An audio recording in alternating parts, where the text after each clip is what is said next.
Around 70 people.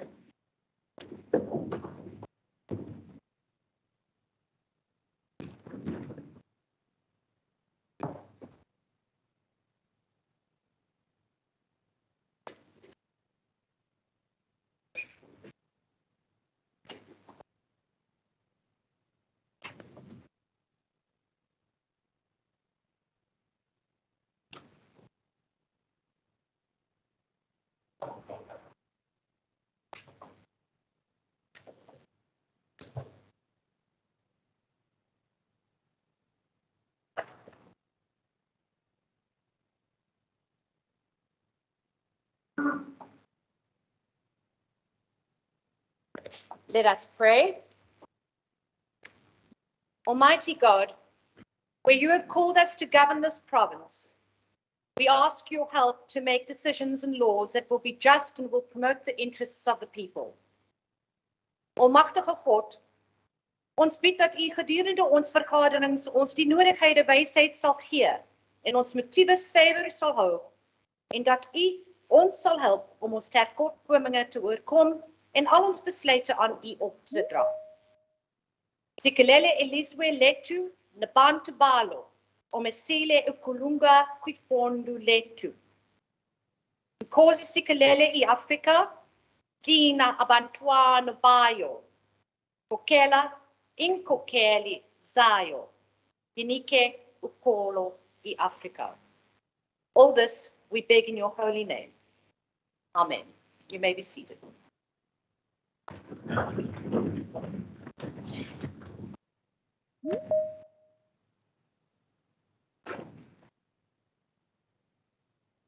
Order.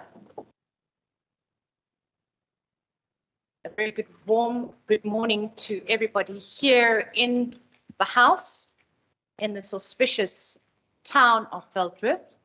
I would like to welcome all our esteemed guests to the sitting today. And please note that for the sitting, the standing rules of the House will apply, further in compliance with the powers, privileges, and immunities of Parliament and the Provincial Legislatures Act of 2004. This entire hall, including all the visitor seating areas, the passages, and the ablution facilities, will be regarded as the precincts of the Provincial Parliament. But before we proceed, I would like to make some comments regarding the logistics and its arrangements. So today we'll be using the hybrid model for the sitting of the House. We have honourable members in this hall with the presiding officer and this table staff. We have honourable members in our parliamentary chamber in Cape Town, as well as honourable members participating in the sitting of the House via Microsoft Teams. This hall and the chamber has therefore also been connected to Microsoft Teams. I'd also like to highlight that there is technical support, that the quorum requirements for sittings are as provided for in the Constitution, that members present both here in the hall and the chamber and Teams have all their privileges and immunities as imparted by the law. That, apologies members, I'm just summarizing, that all microphones have been muted, and for those honourable members who are participating in the sitting, you are requested to please use the raise hand functionality of the system when you desire to raise a point of order, and you will be recognised by the presiding officer. Honourable members in the hall and in the chamber in Wells Street are requested not to sign into the sitting via Teams, please. Otherwise, it will create a confusion and a disruption during the sitting.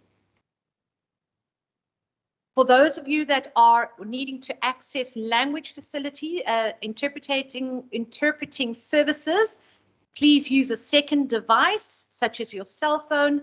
And for the venue in Veldrift, earphones will be compulsory for the use of interpreting services to prevent any interruptions or disruptions to the proceedings. Please note that this building is a non-smoking building. I now recognize the Chief Whip. Thank you, Madam Deputy Speaker.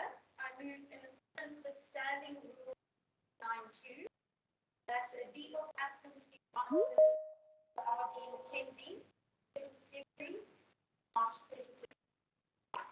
Thank you. Are there any objections to the motion? Honourable Duggan, what's your objection? Thank you very much, Speaker.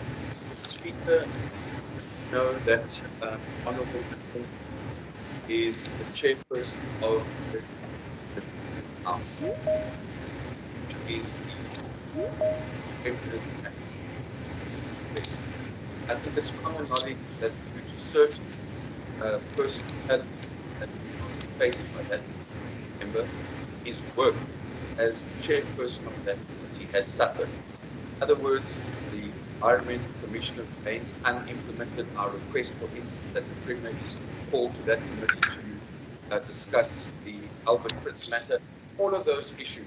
So if we are being asked now to give a leave of absence for this honourable member, and I'm not here to go into personal matters, but we need to hear from the Chief Whip who is the replacement, who is the chairperson of that, so that the important work does not become sacrificed. So my point of order is, I don't want to object to that leave of absence, but can Chief Whip tell us now who is now the chairperson of the portfolio of Premier in the Western Cape?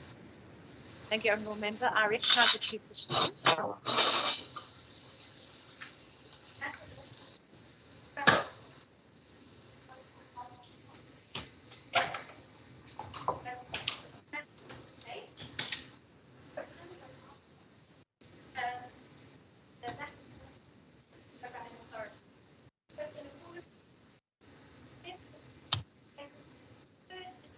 Bring this matter to the House for the House agreement, and only thereafter can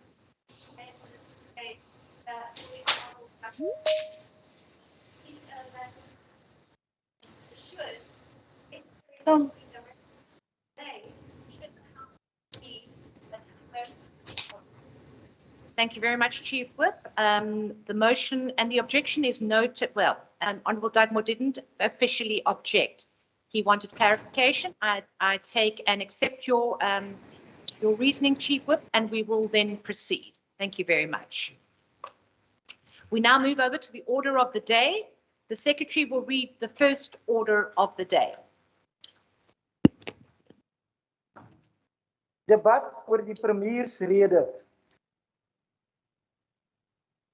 Thank you very much, Mr. Secretary. I now recognize Honourable Dugmore.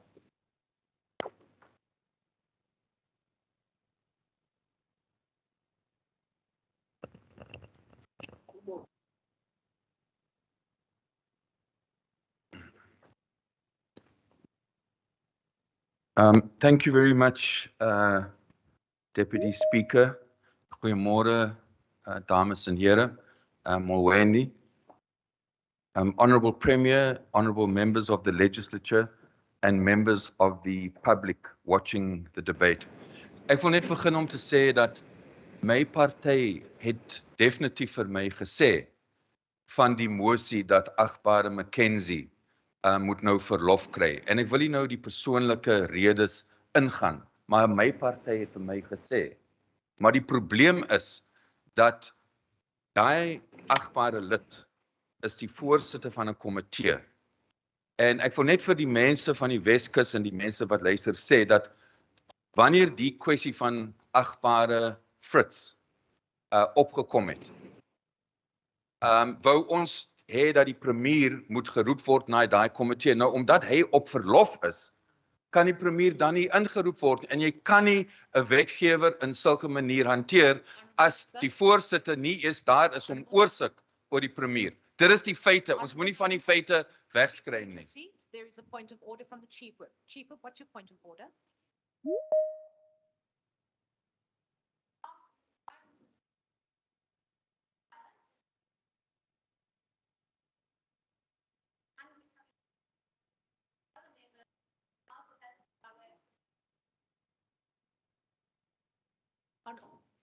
Honourable Sayed, what's your point of order? Yeah, thank you, Chair. We are getting reports from the public. They cannot hear the audio, Chair. And that matter be sorted out by the technical. If I can ask that the technical team please test the sound and audio clarity and quality for this proceeding. Honourable Dugmore, if you have a substantive motion, you can bring it to the House. But I would request that you tread carefully with regards to the allegations made in your debate, please. I would like as much freedom as possible. This is a debate, a political debate, and I would ask for your assistance on this matter. Thank you, Deputy Speaker. Deputy Speaker, would I just inquire, I am not aware that I have made any allegations against any member. So could you just clarify me who? I have not made an allegation against member Mackenzie. I've referred to personal matters that he's dealing with. I'm not making any allegation. I'm simply saying, ons kan nie 'n situasie hier waar daar's geen voorsitter van 'n komitee en wanneer ons wil die premier roep na daai komitee om oor Albert Fritz te praat, die voorsitter is nêrens. So die DA moet vir ons vandag sê, wie is die voorsitter van daai komitee? Dis al. You may proceed, Honourable Dagmore. Okay, so I'm not casting aspersions on any member of this House. We respect the fact that the honourable member needs leave. So I'm not One casting minute, aspersions on Honourable him. Dagmore. There is a point of order. Honourable Allen. Deputy Speaker, if I can get your guidance regarding Mr. Dagmore blatantly not the honest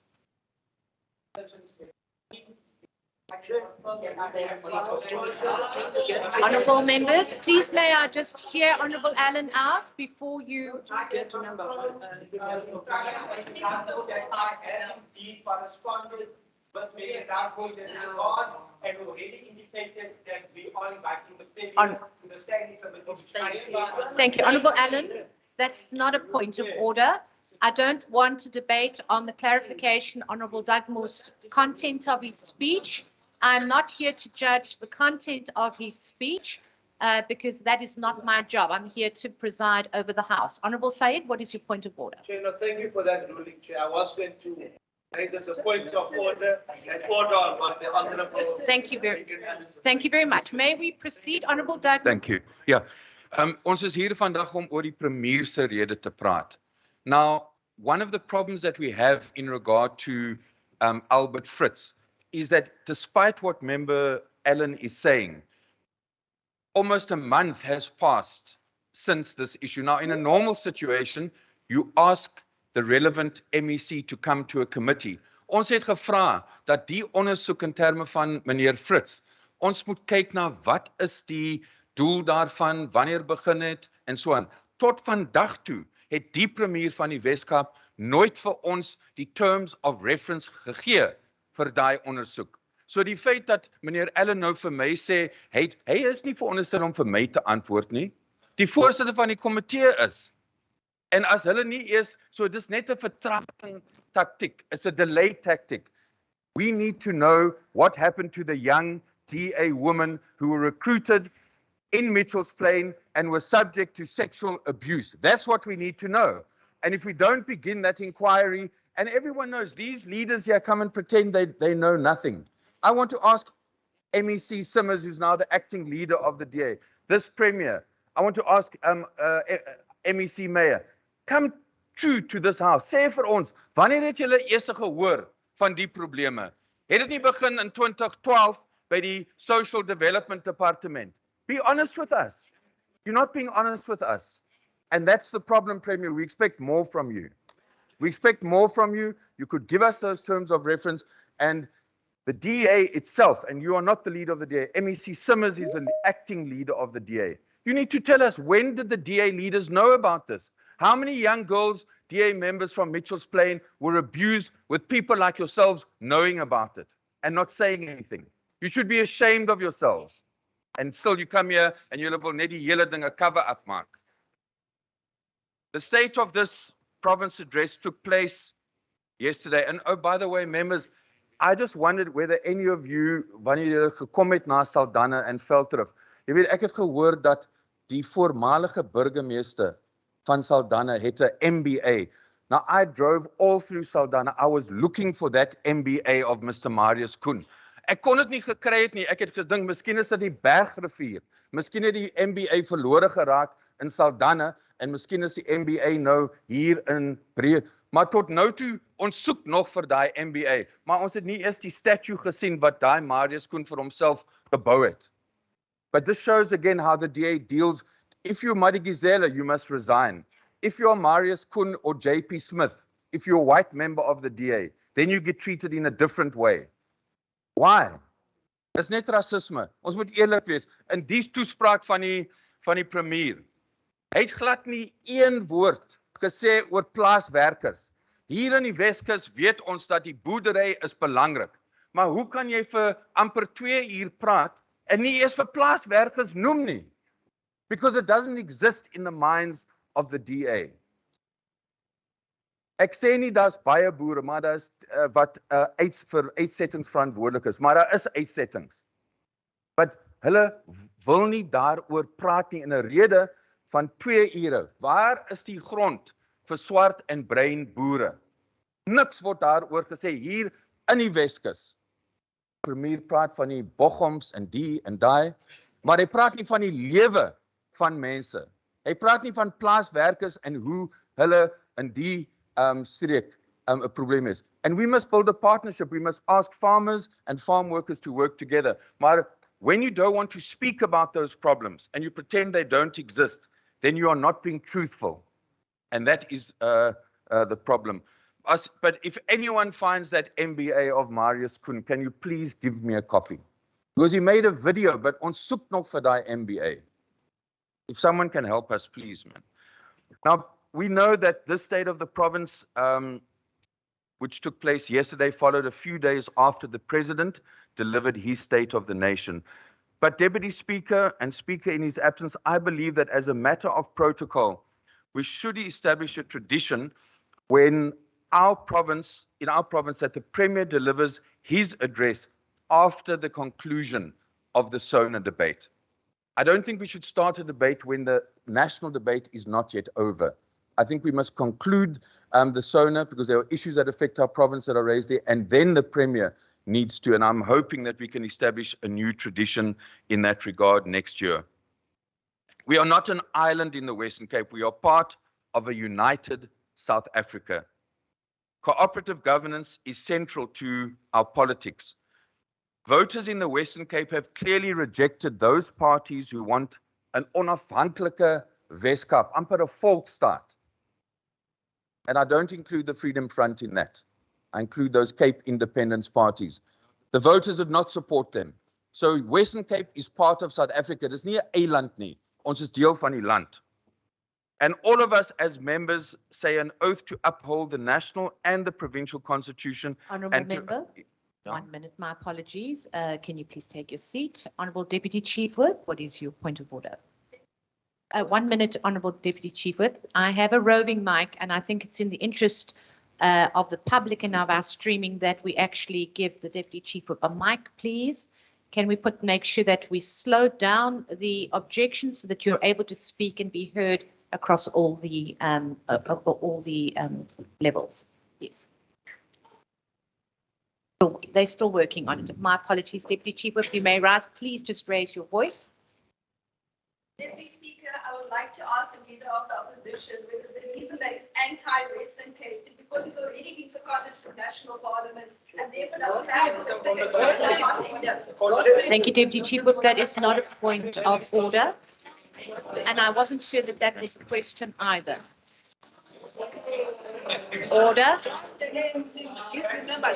Honourable Dugmore, you may proceed. Thank you, Deputy Speaker. Deputy Speaker, could I, without losing time, just ask the table to indicate to me, my watch says 1:45. Just tell me how many more minutes? You've got 8 minutes, 14 seconds left. Okay. I'm so, monitoring it very yeah. carefully. No, I think members mustn't be confused. I was simply asked to make a speech in SONA. It's going to take a lot more for you to get rid of me here. Don't worry. So, Order. we remain committed to unity, and we can never allow that the gains we have made to build a non-racial, non-sexist democracy to be undermined by corruption, gender-based violence, sexual grooming and predators, state capture, and the undermining of the progressive realization of socio-economic rights. Now, this Premier is supposed to represent us as a province. Now, I want to really ask him to please read both his national and his provincial constitution again. Because even if you look at the Western Cape Constitution, and Honourable Maria and others would remember that when you go to the end and you look at the directives of provincial policy, and I'm saying this because in his speech we heard absolutely nothing of this. Ons eie grondwet in die Weskaap, ons eie grondwet sê that including policies to achieve the following: the protection or advancement of persons or categories of persons disadvantaged by unfair discrimination. Nou vir die DA is regstellende aksie 'n vloekwoord.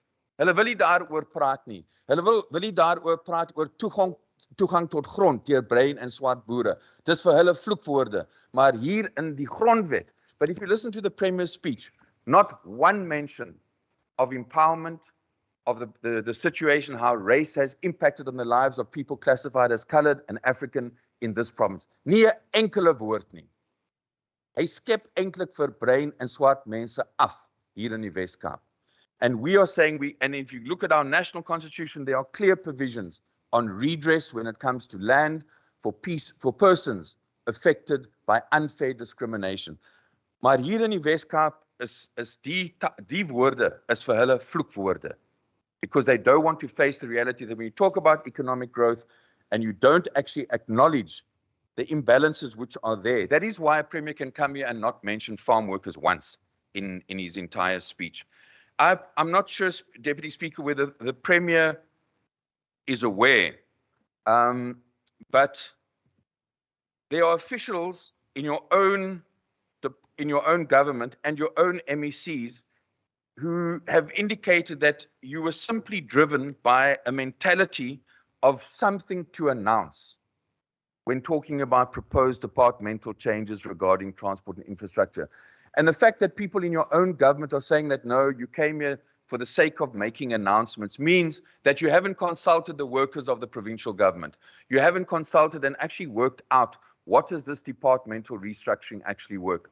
Because if you want to talk about urban mobility, die premier praat oor urban, dit is nou dorpse mobiliteit. How can you not include rural? We are here in the West Coast. In die Suid-Kaap is daar nie public transport in die landelike gebiede, maar hy praat van urban mobility. So hy wil net mobility uitsorteer in die stad, maar hoekom werk ons nie saam met die nasionale regering, laat treine, byvoorbeeld tussen die Kaap en George kan ry, sodat mense na die universiteit toe gaan kom, selfs hier in die West Coast. Hoekom fokus ons nie op landelike vervoer? Why do we want to set up a separate department? I think he hasn't thought this, the Premier has not thought this through. He's alienated people in his own departments. We're just saying he came here to say that net om 'n aankondiging te maak, because it hasn't been thought through. And maybe this is about him having to make space for someone that is not in his own caucus. Honorable Dan Plato has returned here. You can see he's still a backbencher, even though JP Smith wants him to become an MEC. Ja, dis is wat aangaan in die DA. Maar hulle is in die verkeerde faksie. JP Smith en Dan Plato is in die verkeerde faksie. So nou sit hy hier agter as 'n backbencher where he was the mayor, and now he must restructure and he must come with these and these to accommodate people. Nee, jy kan nie vir DA faksies laat besluit oor departmental issues. Don't subject this government to your own factions like you have with the way you're dealing with MEC, former MEC Fritz.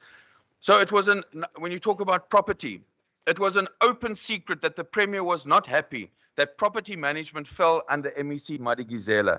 Underhand attempts were being made to bring property management under the control of the Provincial Treasury with MEC Maynard. This House needs to know exactly what your intentions are, Premier. We see this as an opportunity of so-called DA cadre deployment. En ek wil net 'n aankondiging hierso vermaak. Ons het die bewys, en meneer Agbare Bredel is een van die mense wat op 'n DA hoofskrif geskryf het oor cadre deployment. Maar dit was eintlik cadre deployment om seker te maak dat een van die DA-ondersteuners, wat 'n blanke ondersteuner is, 'n werk kan kry in George, terwyl eintlik die persoon wat moes aangestel het, is nie 'n blanke persoon nie. So die DA gebruik cadre deployment as bandjies vir boeties. They just want to put their people in. And now we've got the next letter from James Self. And the DA, and I want to say, Honourable Simmers, you are now the acting leader. You haven't even bothered to respond to our letter. Ons vra, dames en here, die DA moet vir ons gee. Elke brief, al die notules van 2009 tot nou toe. Maar hulle antwoord nie is. So you mustn't be surprised that we as the ANC are going to approach the processes required administratively in terms of accessing the Access to Information Act to get that information. And we are calling young lawyers from UCT, UWC, Stellenbosch, work with us, that we bring an application, work with us, yes, work with us, yeah, and help us to expose the DA. Because one day when you as a young lawyer help our senior lawyers who will work without money and we achieve success, you can one day say that we took on the cadre deployment, baantjies vir boeties of the DA, and we won. Because we are not going to stop until you give us those minutes. All the letters you wrote, MEC Bredel, all the town clerks you tried to appoint in Theewaterskloof, wat jy gedoen het en opgemors het daar in Matsikama, al die waarhede gaan uitkom. Wat jy gedoen het in Swartland, dit gaan uitkom. Wat jy gedoen het in Bergrivier, dit gaan uitkom. Wat jy gedoen het in Saldanha, dit gaan uitkom.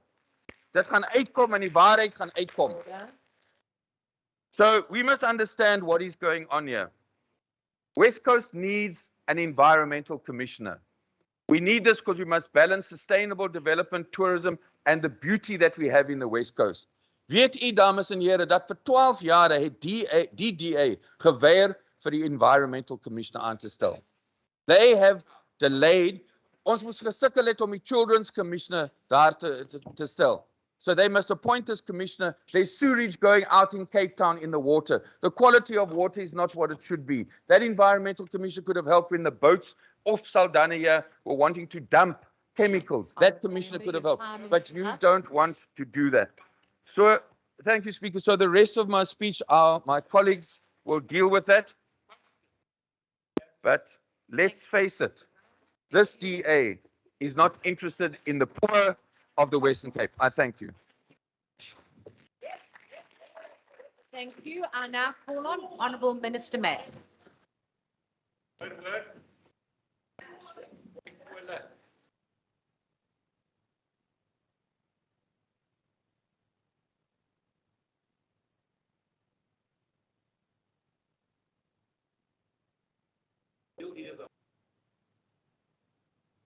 I'll send my speech to you.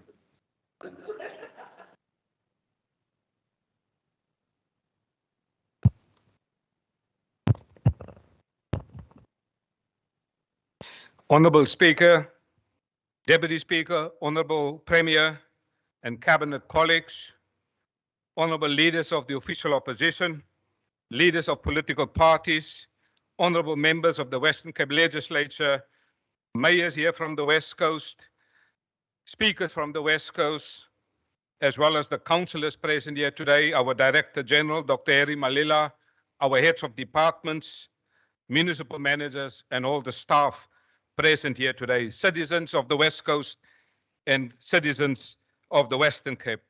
Good morning, goeiemorgen, molweni. Geachte adjunct speaker en achtbare burgemeesters hier van die Weskus. Die digter Marita Burger dig soos volg in haar gedig Weskus vers wat verskyn het in die theater van die verlore tyd van die Brede Vallei digters, daar van die Brede Vallei onder redaksie van Floris Brown. Haar gedig lees: Ek wil dig van Langebaan en Gonnamannskraal, van Dwarskersbos tot Veldrif en Titisbaai. My spoor loop met die see se soom. Stompneusbaai verby al langs die Weskus. Dit is my kammerland, dit is my troon, waar sonstrale geel glans op God se strand. Achtbare adjunct speaker, die Weskus is my kammerland. Ek eer my moeder en my vader vir my kammerland. Geachte adjunct speaker, ek het hierheen gekom om te luister na hulle storie. 'n Storie van hoop, 'n storie uit die Weskus, deur die Weskus. Achtbare adjunct speaker, die premier van die Weskaap, Ellen Windy, het gister weer hoop gebied in sy toespraak, maar hoop vir Suid-Afrika.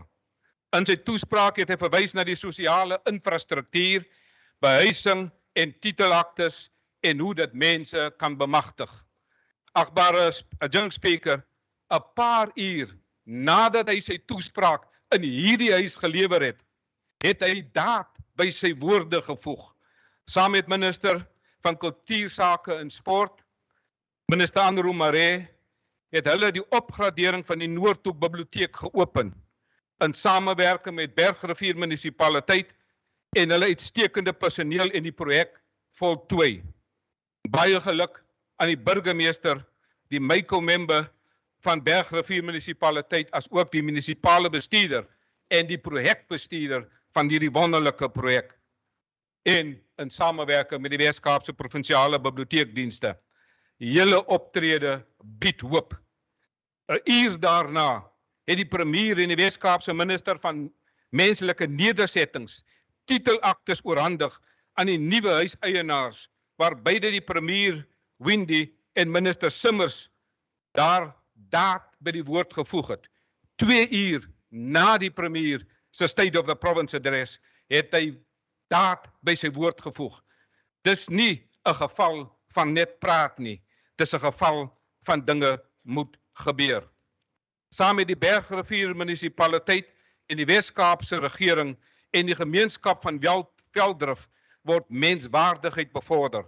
Dit is dus gepas, want die lese van Bergrivier Munisipaliteit is om 'n plek te skep van woon, werk en speel, dit te skep waar mense met menswaardigheid kan omgaan. Soos die premier is ek trots op Bergrivier Munisipaliteit, meneer Rey, as ook jou munisipale bestuurder, van hulle kry dinge gedoen. Agbare adjunkspeaker, ek wil u self, as ook die adjunk speaker, as ook die speaker, die lede van die provinsiale parlement, as ook meneer Pieter Maree, persoonlik bedank vir sy teenwoordigheid gister by die amptelike opening van die opgradering van die Noordhoek Biblioteek, as ook ander lede wat daar teenwoordig was. Agbare Maree, the first law of politics is to be present. The second law of politics is to go see for yourself. I thank you, I salute you for going to see for yourself the delivery and the track record of this government. Honorable Speaker, Deputy Speaker, agriculture and agro-processing contribute 8% of the Western Cape GDP.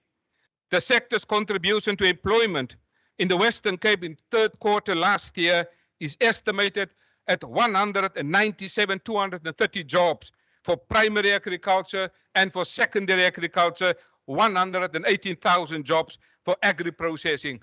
Vir die sekondêre landbou is dit van kritieke belang hier in die Weskus. And combined, both primary and secondary agriculture, we have 9% of all jobs here in the Western Cape. Honorable Deputy Speaker, agriculture in the Western Cape is export-oriented. 8 of the 10 most important significant products from the Western Cape has an agricultural foundation.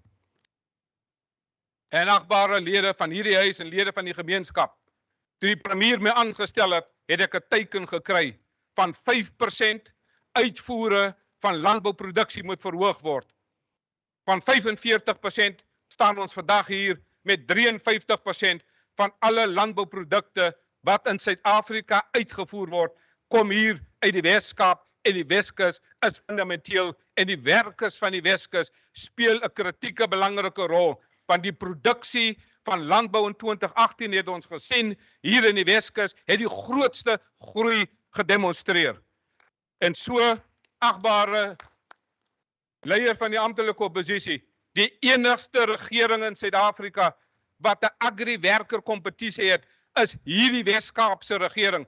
Die enigste provinsie het 'n agri-werker kompetisie, 'n agri-werker begroting, 'n agri-werker tydskrif, 'n agri-werker program, 'n agri-werker begroting. En 2 jaar gelede het die agri-werker van die jaar my vergesel na Nederland in Rotterdam as ook in Berlyn om te kyk na die grootste sagte vrugtebedryf se uitvoere daar op Rotterdam, as ook daar in Berlyn by die biggest soft fruit industry.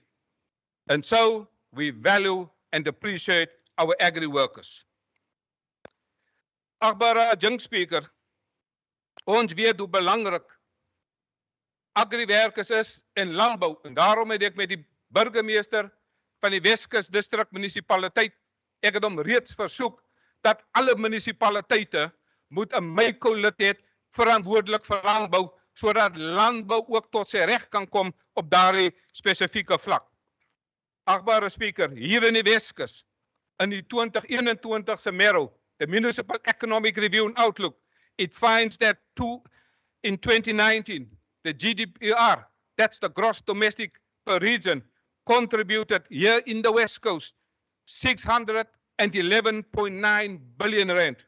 Export originating from this region in the West Coast in 2020 was valued about 136.7 billion. The West Coast matters. That's why the Speaker, the Deputy Speaker, and the Premier brought this Parliament to the people of the West Coast. It is recognition for the work that is being done in this particular area. Exports is being driven also from this region. The top exporting products from the Western Cape is citrus, farmed in the Cederberg region, wine and apples and pears and other products from this region is important. In fact, in 2020, the West Coast District, this region where we are now, exported citrus to the value of 1.9 billion rand. Citrus made up 31.2% of the total exports. That's the agri workers in this region. That's the producers in this region. That's the people of the West Coast. That is by Gamaland. The top 3 export markets are the Netherlands, the United Kingdom, and the United States. Honorable Deputy Speaker, 25 kilometers from here is my hometown, Vredenburg. You will find that when we visited that place, the Genesis Hub, which I had the privilege of visiting a few months ago, as a Minister of Agriculture, I was excited about the training provided by the Genesis Hub to the local youth. The green engine is one of the biggest attractions of the Genesis Hub. The Genesis Hub exposes youth to hydroponics, tunnel plant production, harvesting, and packaging. And they also produce lettuce, spinach, and various other herbs, onions, beetroot, cabbage, pumpkin, and edible flowers. They are also now distributing it from the West Coast to the Epping market. And they are having sales of between 16 and 25,000 rand per month. Agbare Speaker, die Weskaap is nie 'n eiland nie. Ons is trots Suid-Afrikaans. Ons is trots patriotisties. Maar die beste patriotis is 'n man en 'n vrou wat opstaan en werk vir sy land en vir sy mense. En daardie patriote kry jy in die Weskaap. Die Weskaap is nie 'n eiland nie, maar ons is wel 'n eiland van suksesvolle regering onder die leierskap van Premier Ellen Winde.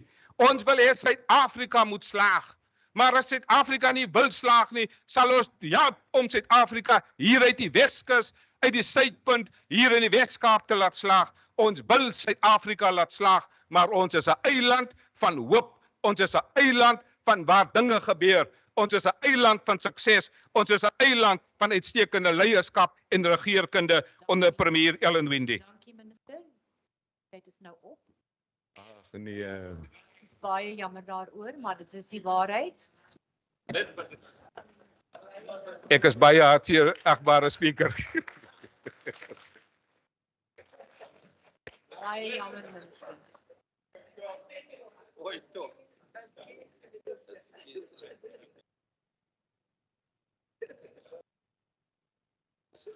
Baie dankie. I now recognize Honorable Bosman. Talk about social development and Albert Fritz, please. You tell the truth. I'm not a member of the ANC, Member Doug Moore. Order members, order. Good morning, Honourable Deputy Speaker, Premier, members and guests of the Western Cape. Thank you for joining us in Veldrift. Deputy Speaker, as we debate the state of the province today, we take note that the Western Cape has the best standard of living in this entire country. This is not just something that I proclaim, but something which President Ramaphosa himself acknowledged this year. In the ANC president's own words, there are certain things that do work. We do have a city that works. We do have one province that works. And factually, President Ramaphosa is 100% correct. He's correct about the DA-led Western Cape. Honourable And- members, honourable, just give 1 second, please. Honourable members, it's quite a lot of noise, and obviously with the wood and it echoes quite a bit. So if you can just keep the interjections down so that I can hear the honourable member. You may proceed. Thank you, Honourable Deputy Speaker. As I said, President Ramaphosa is 100% correct about the DA-led Western Cape and the DA-led City of Cape Town. This fact is made clear in the results of the quarterly labour force survey for the third quarter of 2021. The survey shows us that the number of employed persons decreased by 660,000. That means that 14.3 million more South Africans are unemployed. But in contrast to this dismal picture, between quarter 3 2020 and quarter 3 2021, 9,000 jobs were created in this Western Cape. That's more than any other ANC province. The expanded unemployment rate in the Western Cape is 30.3%. This is the lowest in the country, and the nearest lowest unemployment rate in the rest of the country, look at Gauteng, 44.9%, a nearly 15% difference, but we're not an island. Sadly, Deputy Speaker, in the Eastern Cape, Limpopo, and the Northwest, more than half of their population are without work and without hope. The Western Cape has the lowest poverty headcount at just under 13%, according to the latest figures from Stats SA. The Western Cape has a higher annual household income and the highest life expectancy in South Africa because our health platform serves everybody. Our facilities never ran out of beds, they never ran out of masks, and they never ran out of any other basic supplies because we did not steal. Order. Deputy Speaker, this is because the Western Cape government invests in the dignity of its people. It has a government that is focused on creating jobs and a government that is focused on attracting investment and delivering services through good governance. Deputy Speaker, employment not only secures dignity through personal pride, but more meaningfully through improved access to socioeconomic rights, such as electricity, water, sanitation, education, housing, and medical care, services that are reliably available in the Western Cape and that members of the opposition benefit from every day. In the Western Cape, we attempt to support residents from the cradle to the grave. Through a world-class healthcare system, educational opportunities, we prepare the people of the Western Cape for a better future for this entire country. A future that enables them to thrive, and a future that enables them to start businesses and find meaningful work opportunities to ensure that they contribute to the growth. The people of this province have access to municipal services that work. The people of the Western Cape has their needs met through a government that delivers services and that does not steal. And when we deliver services, we create the economic environment for the private sector to invest in our province and our people. Thus, we create more employment. You should take notes, Member Dagmore. I am very encouraged that the president of the ANC. Honourable member, please take your seat. Chief Whip of the Opposition. Deputy Chief Whip, my apologies, without any disrespect to Honourable Lecker. May proceed. Speaker, it is out of order for the Honourable Bosman to address the Honourable Leader of the Opposition directly. Can he please speak through you? Honourable Bosman, you should be familiar with that comment by now, so please address me. Honourable Chair, My Deputy apologies, Chief Deputy Whip Speaker. Of the ruling party, what is your point of order? Deputy Speaker, on a point of order, I'm not wearing my glasses. I just need someone to inspect whether the chief whip or the deputy chief whip or the leader of the opposition, I don't know what his title is today, whether he's wearing an ANC tie within the house, but I'm not wearing my glasses, so please can we inspect? It's just colours. It's a nice Order, honourable members. Honourable members, may I respond? I don't see an ANC emblem on that tie, so I will take it that it is in order without having any emblems. Deputy Speaker, through you, I'd like to encourage the members of the opposition to take notes on our service delivery successes instead of raising frivolous points of order. Deputy Speaker, we welcome the commitment by the Premier to create a new Department of Infrastructure which will focus solely on investing in the economic infrastructure needed to make the Western Cape the obvious choice for any investors. Deputy Speaker, I was surprised to see that the President and the ANC have finally started to learn from us in the Western Cape.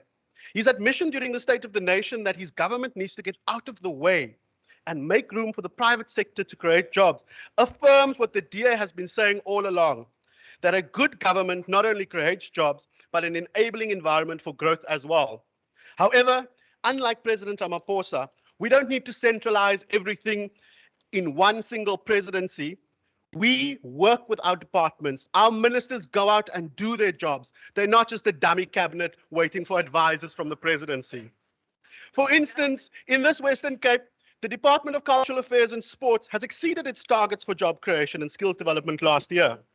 Whilst the economy shrank, this department managed to partner with the sector to create 470 jobs in the arts, culture and heritage sector. It also exceeded its job targets by creating 1,500 opportunities for first-time job seekers through various programs, including in-service training programs. The Department of Social Development hosted 29 training initiatives to empower social workers. They've also employed 114 more social workers to serve and protect the people of the Western Cape. We've seen this last week when we were on the West Coast, and we've seen the hard work being done by our social workers on the West Coast under very difficult circumstances. In the Department of Economic Opportunities and Tourism, more than 7,200 beneficiaries were supported through skills development. This includes funding innovative tourism projects such as the Ikwatu project on the West Coast. This unique heritage offering was made possible by seed funding from this department because in the Western Cape, we fund economic growth. Coupled with this incredible work is the focus on creating economic hubs across this province, like the Atlantis Special Economic Zone and the Saldanha Industrial Development Zone. The work by these entities in partnership with DDAT has seen an investment of more than 790 million and the creation of 2,400 jobs. These training programs and investments into the various sectors members are fundamental if we are going to create an open opportunity society in the Western Cape, one where there are dignified work opportunities and a government that serves its people instead of stealing. With the population of the Western Cape set to grow by 1.4 million in the next 8 years, we all need to work towards an all-of-society approach to work together to create safe, dignified housing opportunities. We have seen the first steps in this approach through the Conradi Park. Living in high density allows more people to access work opportunities, education, and basic services. The Premier noted the general hesitancy towards the trend of densification, and the question is, how will our government use the example of Conradi Park as a template for developments to bring residents closer to economic opportunities so we can combat the harmful legacy of apartheid spatial planning? In his State of the Nation address, after President Ramaphosa offered more excuses for the failing economy by blaming it on deep structural problems, he finally decided to outsource his government failure to create jobs to the private sector. We all know that those deep structural problems are caused by the African National Congress. Despite this, the Western Cape government has worked hard to grow the economy, and despite its best effort, it remains throttled by a national government plagued with incompetence, corruption that has resulted in load shedding, which has cost our provincial economy 75 million per day per stage. Economic growth is further stifled by a deteriorated rail network and inefficient ports after costing the Western Cape opportunities. And through you, Deputy Speaker, I encourage the leader of the opposition to take a train and to see what the ANC has done to the rail services in this province. The departments in the Western Cape government have continued to persevere. We persevere by educating, by training and securing employment for our residents in this province. One of the ways in which the Western Cape empowers its residents is through giving them access to their socioeconomic rights to improve their standard of living, because we want our people to lead a dignified life to ensure access to economic opportunities. That's why nearly 9,000 jobs were created in this province last year, ensuring our status as the province with the least unemployment and the lowest poverty headcount. An employed population is a safer, happier, healthier population. It is a population in a better position to lead a meaningful life. I welcome the announcement by the Premier, and I hope, Deputy Speaker, through you, that our colleagues in the opposition is for once going to take proper notes, pass it on to Lutuli House, and please help government save the rest of the country. I thank you. Thank you very much, Honourable Member. I now recognize Honourable Clearfield.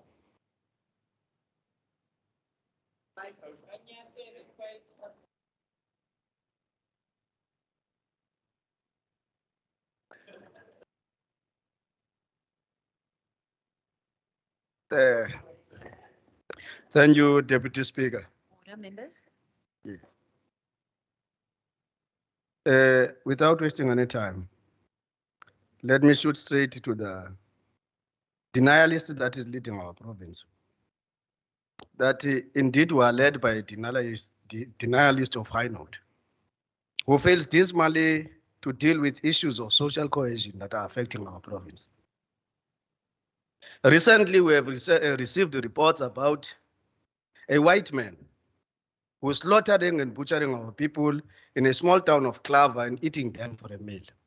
A self-confessed white satanist who's feeding on black people, with a total of 7 people that have been missing, whose bones, some of them have been discovered from his farm. And the Premier failed dismally to address such a sensitive matter. In Milnerton High School, it has been reported that black kids are made to bow in front of white children. And as a father of this province and the #1 citizen, you have failed dismally to talk about issues that are directly affecting social cohesion in this province. When you talk about the restoration of dignity of our people, you refer to them about the issuing of title deeds. And you sidestep deliberately the sensitive part of giving land back to the rightful owners of this province, which is the descendant of the Khoi and the San and the black people of the province of the Western Cape. In terms of dealing with the social development that has been so much praised here, it has failed to deal with victims of self and sexual predators within the Democratic Alliance. We're expecting that we should have received a statement that talks to those who have came forward to expose the sexual harassment that is happening within the Democratic Alliance government. And that department failed dismally to talk about that, and yet they come here and try to claim easy victories. In terms of housing, we are challenging the Premier to formalize the informal settlements where our people are living. The women and children are still relieving themselves in the bushes. And yet we talk about saving women and children from gender-based violence. And yet we subject them to have no access to water and sanitation. We thought that the Premier will talk deep about such kind of thing. The issue of agriculture, you can never have agriculture without land. And food gardens will never replace the expropriation of land without compensation and the return of our land to its rightful owners. It's very clear in terms of safety, the department was trying its utmost best, but it has failed because it has been led by somebody who was concentrating on feeding himself on the vulnerable children, particularly the black. On education, we heard here that you will expand the structures. But you are talking about sex, and for sure you are referring to Nomzamo, Khayelitsha, and other areas. You will never deliver permanent structures for our kids because come July and August, they must be blown far away by storms and wind because you care less about them. In terms of the health system, indeed, our clinics are still overcrowded. And a lot needs to be done. And you have piloted the project in Grabo of a 24-hour service clinic. Why don't you do it in the entire province? Our people are seriously struggling with healthcare because they are understaffed and some are lacking medication. We still have got a serious issue because you talk about eradicating homelessness, and yet you allow your municipalities to impose bylaws that will harass the very same homeless people and subject them to go to jail, overcrowded jails. The city of Cape Town, as we speak, is busy with its law enforcement, tracking down the homeless, filling them into police stations and as well as in prisons. How are you dealing with homelessness when you are doing that? You think that subjecting homeless people, in particular black people, to prisons is to eradicate of homelessness. When we deal with the issue of independent power producers, it has been an exciting topic for you. And for sure, the gap has been opened by the national government through the failure of ESCOM. And you're using this opportunity to fulfill the mandate of Stellenbosch, because this is aimed at nothing else but enriching those who are already rich. These independent power producers are a mandate of Stellenbosch. And you are definitely going to see to it that those who are already rich, they will be super rich.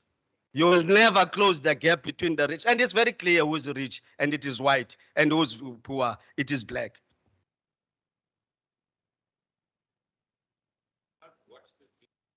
On the issue of unemployment and hunger, we appeal to the government that there are companies in the Western Cape who embarked on thievery, stealing the tax money of our people. We have reported this to different departments, including the Department of Economic Development, to be able to see to it that this, we have reported them even to Department of Labor that is investigating and bringing proof so that we can go to the police.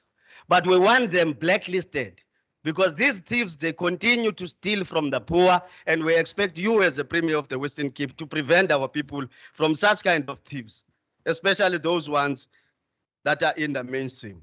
You spoke loudly about the issue of this district of West Coast, about the fishing industry. But we have seen serious challenges of our people having no license to fishing industry. And some of them being robbed by big corporates who are stealing from them. And the failure of this government to assist them to have access to resources, because some of them, they list their permits out because they do not have resources. So what we expect from you, Premier, is to close that gap. Our people have to have a sense of ownership, not to list them out. We can never forever refer to challenges facing our people as national crisis. You are a government of your own. You must be able to account. That's why you are government. Don't continue blaming and shifting the blame and shifting goalposts. As far as to the issues that were raised here, what we expected from you, Honorable Premier, is to ensure that the conflicts of the Democratic Alliance factions do not affect this House. We have seen the changes and the interchanges that you are doing. You have fired the Honorable Success Madigizel, and you have rehired him, the very same self-confessed liar that lied about his qualification. He is busy advising you. I wonder what kind of an advice is he giving you in that office. Honourable Member, finish up. Your time is up. And now you have brought a very challengeable man in terms of integrity, because we have just received the reports that in the city of Cape Town, there's serious money that has been missing from PPE money. We hope that you are not bringing him here to be able to steal further for the Democratic Alliance. Thank you very much. I now recognize Honourable Winfield.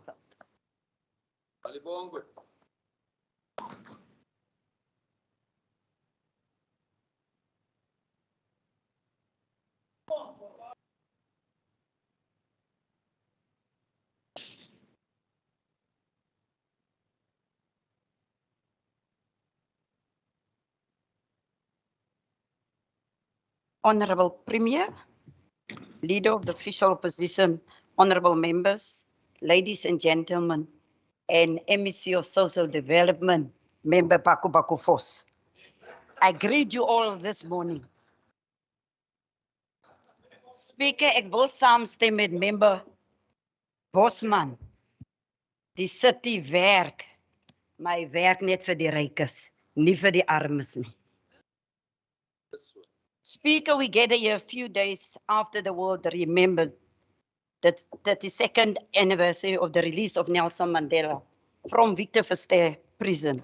On 11th of February 1990, he stood on the balcony of Cape Town City Hall and told thousands of our people, and I quote, "Today, the majority of South Africans, black and white, recognize the apartheid as no future. It has been entered by our own decisive mass action in order to build peace and security." Close quote. Speaker, let this quote be a stern warning to the Premier, his party and government, that the people are growing tired of racism and apartheid inequalities. Our appeal to the Premier is to show his resolve to fight the demon of racism. We call you to play an active role in enhancing social cohesion and to address apartheid inequalities in the province. Please work with President Ramaphosa to unite South Africa and defend our democracy. Speaker, we have a serious challenge of GBV and femicides in this province. Media reported that 3 lifeless bodies of women were discovered in Langa, Guguletu, Telbach this week. Another woman was shot dead in Langa on Monday evening, while 2 others were shot dead in Kraaifontein. Last month, Abongilema Busela was shot dead while coming from church. In all these cases, perpetrators are still at large. We call on the police to speed up investigation to bring perpetrators to book. Speaker, no mention of any of these cases in the SOPA. It's so shocking. Either the Premier does not appreciate the severity of the scourge of GBV and femicide, or he simply does not care, because some of his cabinet members are alleged perpetrators. Evidence suggests that that is the case. 3 senior officials in his government remain in their jobs while facing serious charges of sexual misconduct. The ANC demands are clear. Remove Albert Fritz from your cabinet and immediately suspend Ferrell Payne and Wesley Baatjies pending outcome of their sexual misconduct cases. To show that these senior officers are protected, the watching brief have not monitored any of these cases.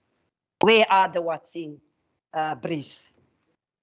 The Premier said boldly in 2020 that he has a safety plan. And I'm wondering why, where was that safety plan when all these things happened?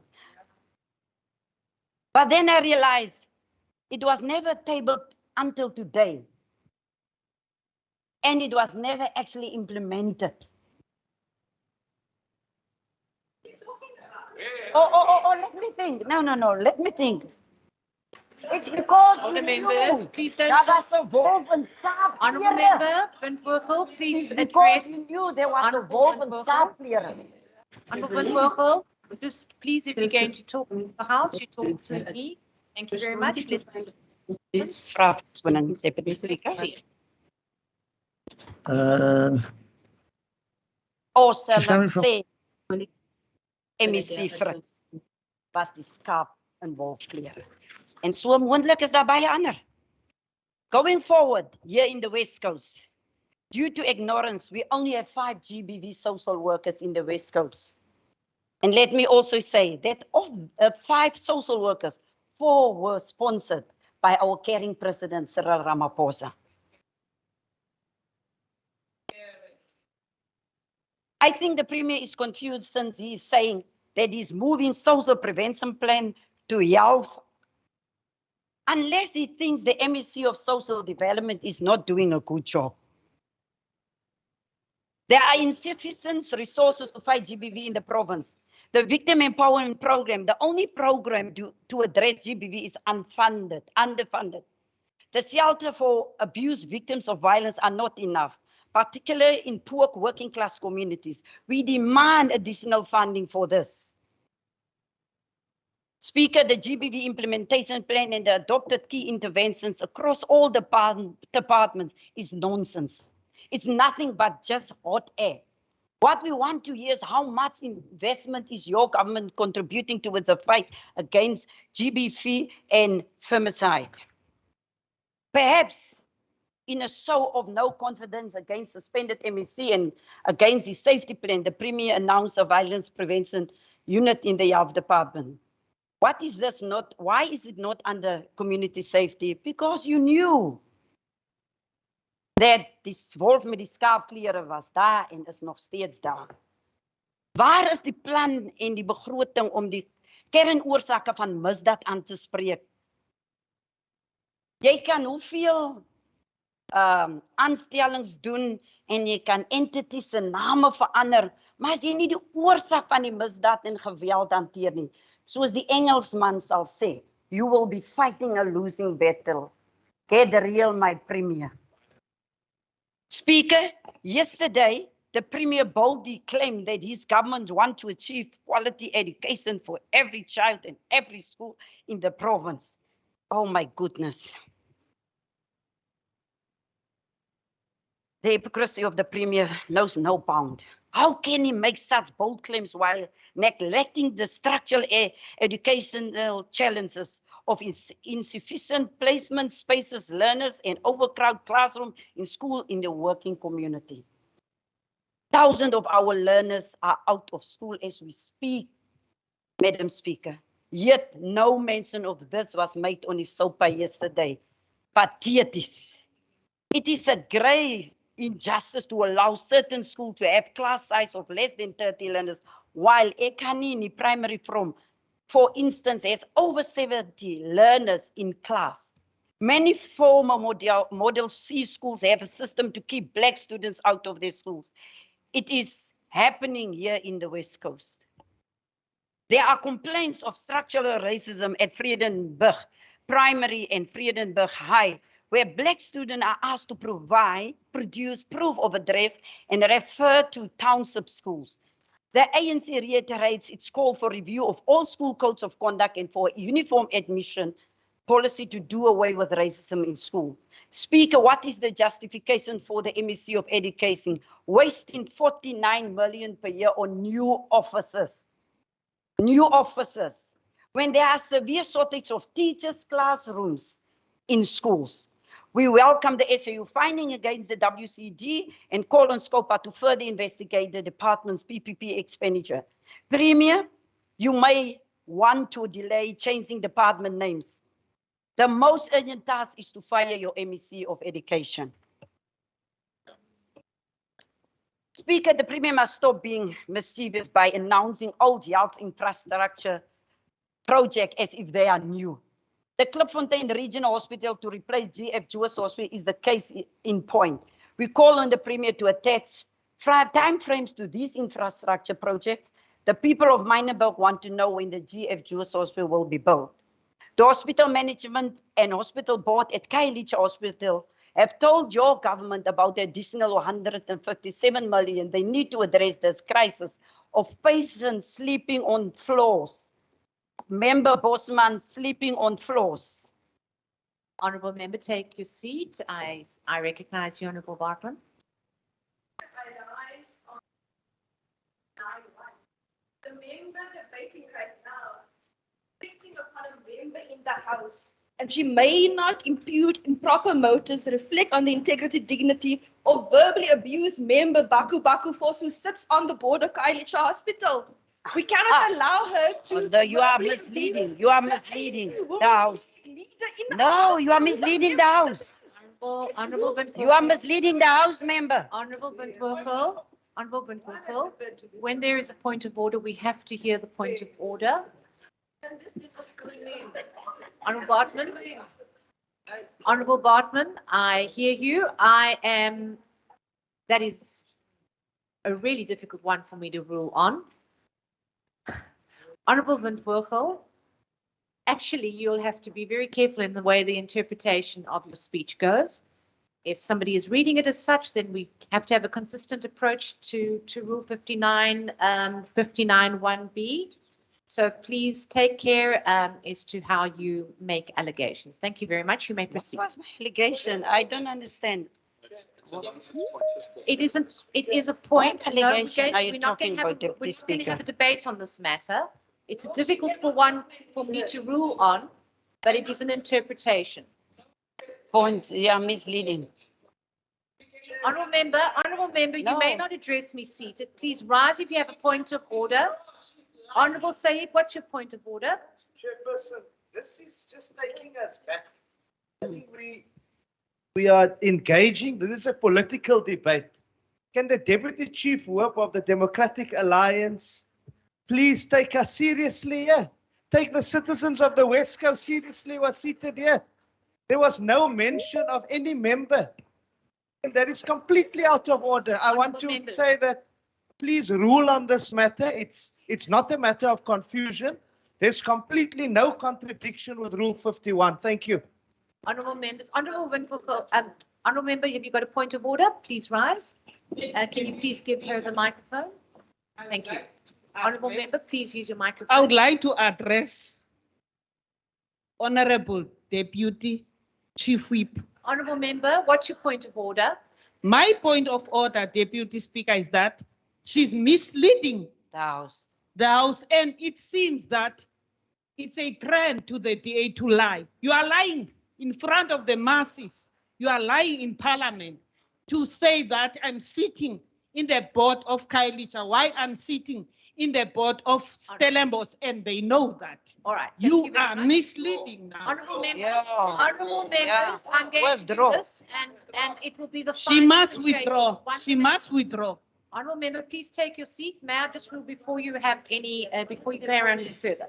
I'm going to accept that in terms of Rule 65(1) as a small explanation, but very clearly under that rule states that you may not be able to introduce any new matter to this, and no debate is allowed after that.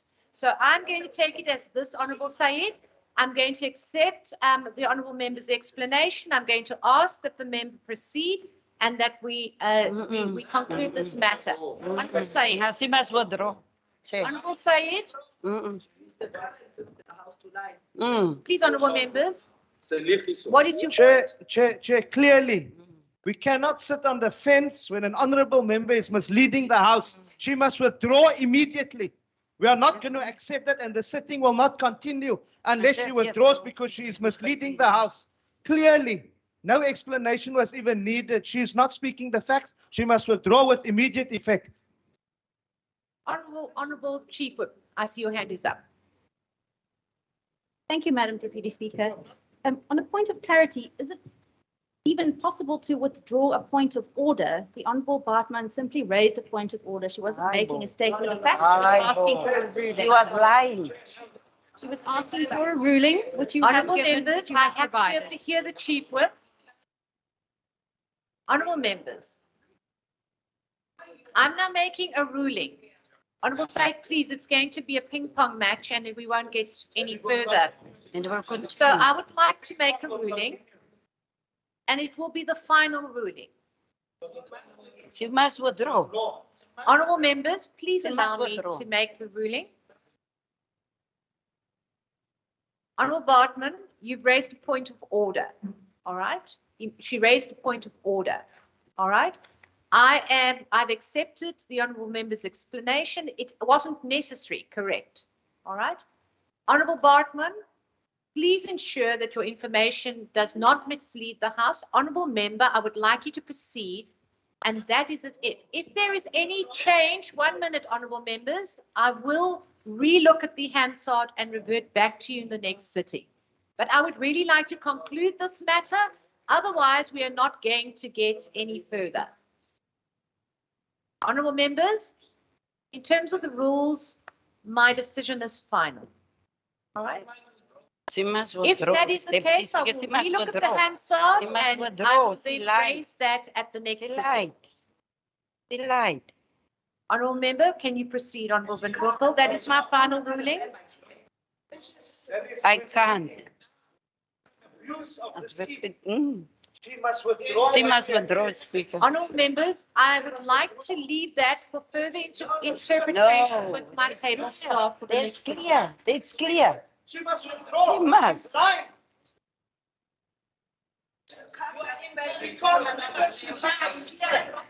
It's a fact of the law. Honourable members, I'm going to revert to Hansard and very carefully hear what Honourable Bartman did say and then come back to you in the next sitting. Honourable What? Bartman, It's clear. I hope you're not now continuing the same She want to explanation. withdraw. She want to Apologies, withdraw. Deputy Speaker, I will sit down because I was going to read out the letter of appointment to the Khayelitsha of the Safety Board from the Minister. Sure. Dated.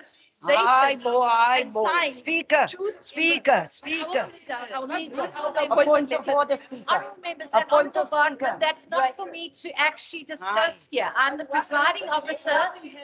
Honourable members, I'm speaking. Can you please? No, you allow her. 1 You minute. are allowing her to speak.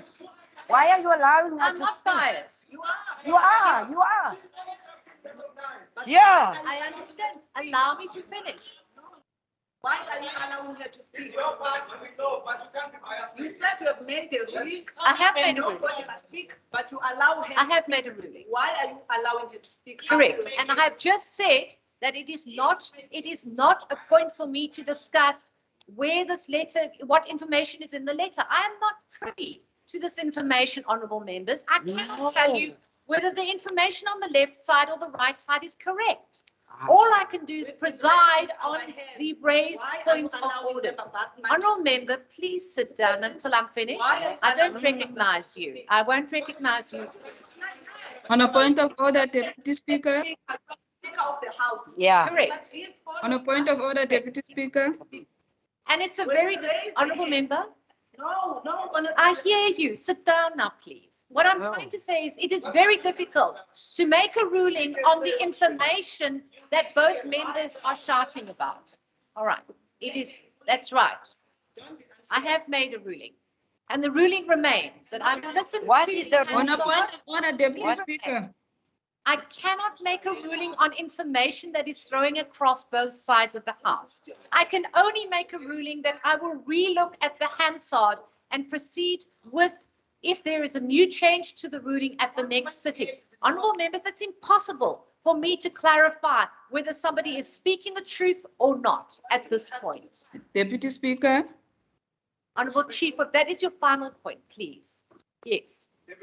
Deputy Speaker. Proposal.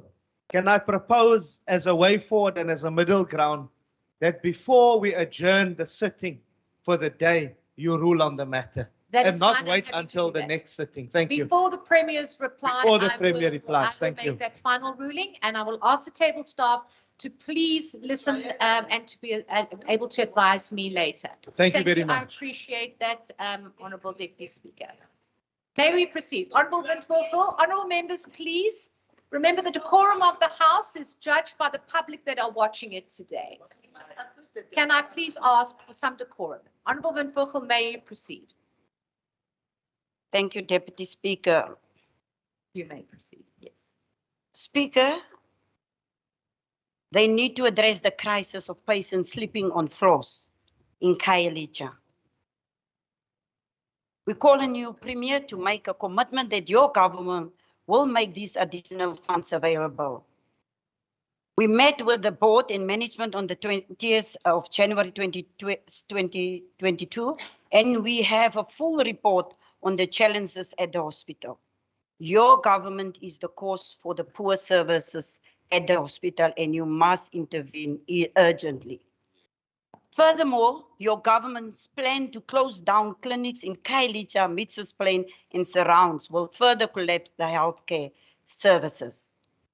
Premier, you mentioned health infrastructure projects, yet you did not say anything about Hanakutsi Clinic here in the West Coast, where the infrastructure is falling apart and there are chronic staff shortages. The people want to hear your plan for improved service at Hanakutsi and Saldanha Clinic, and you ignored them yesterday. Die mense wil dit onomwonde stel dat die demoon van rasisme lewendig is en loop op die Weskus. Hy loop ook sterk in die Weskaap. Hier het die mense ons van die rassistiese insidente ingelig. Honourable Windhoek, your time is almost up. Can you finish your sentence, please? Speaker,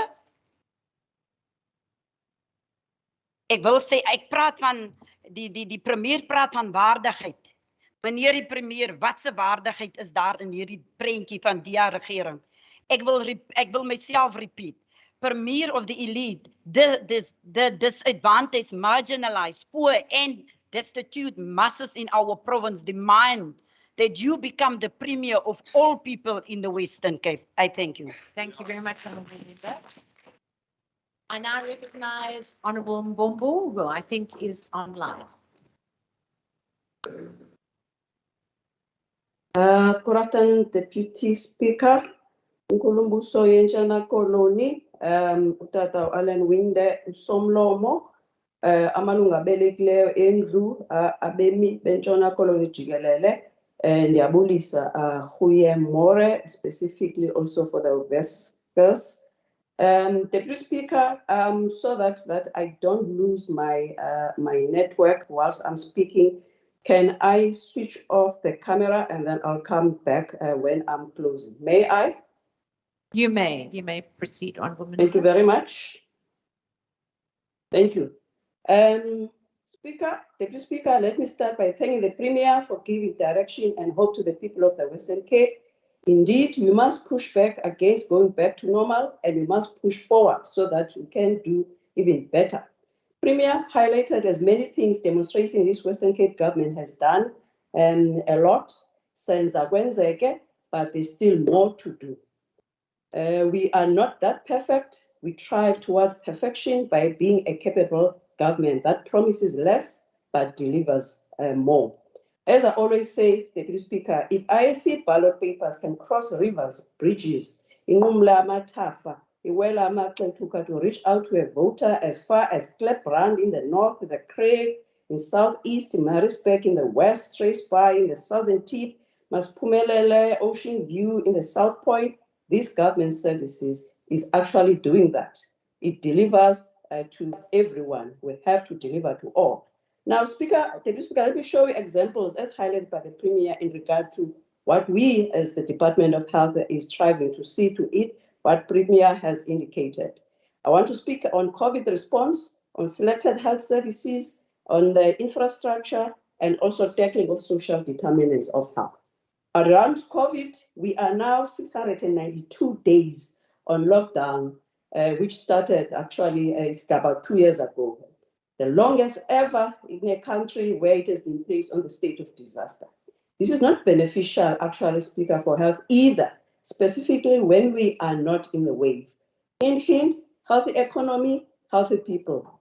We do have National Health Act and regulations on management of notifiable medical condition, of which COVID is part of.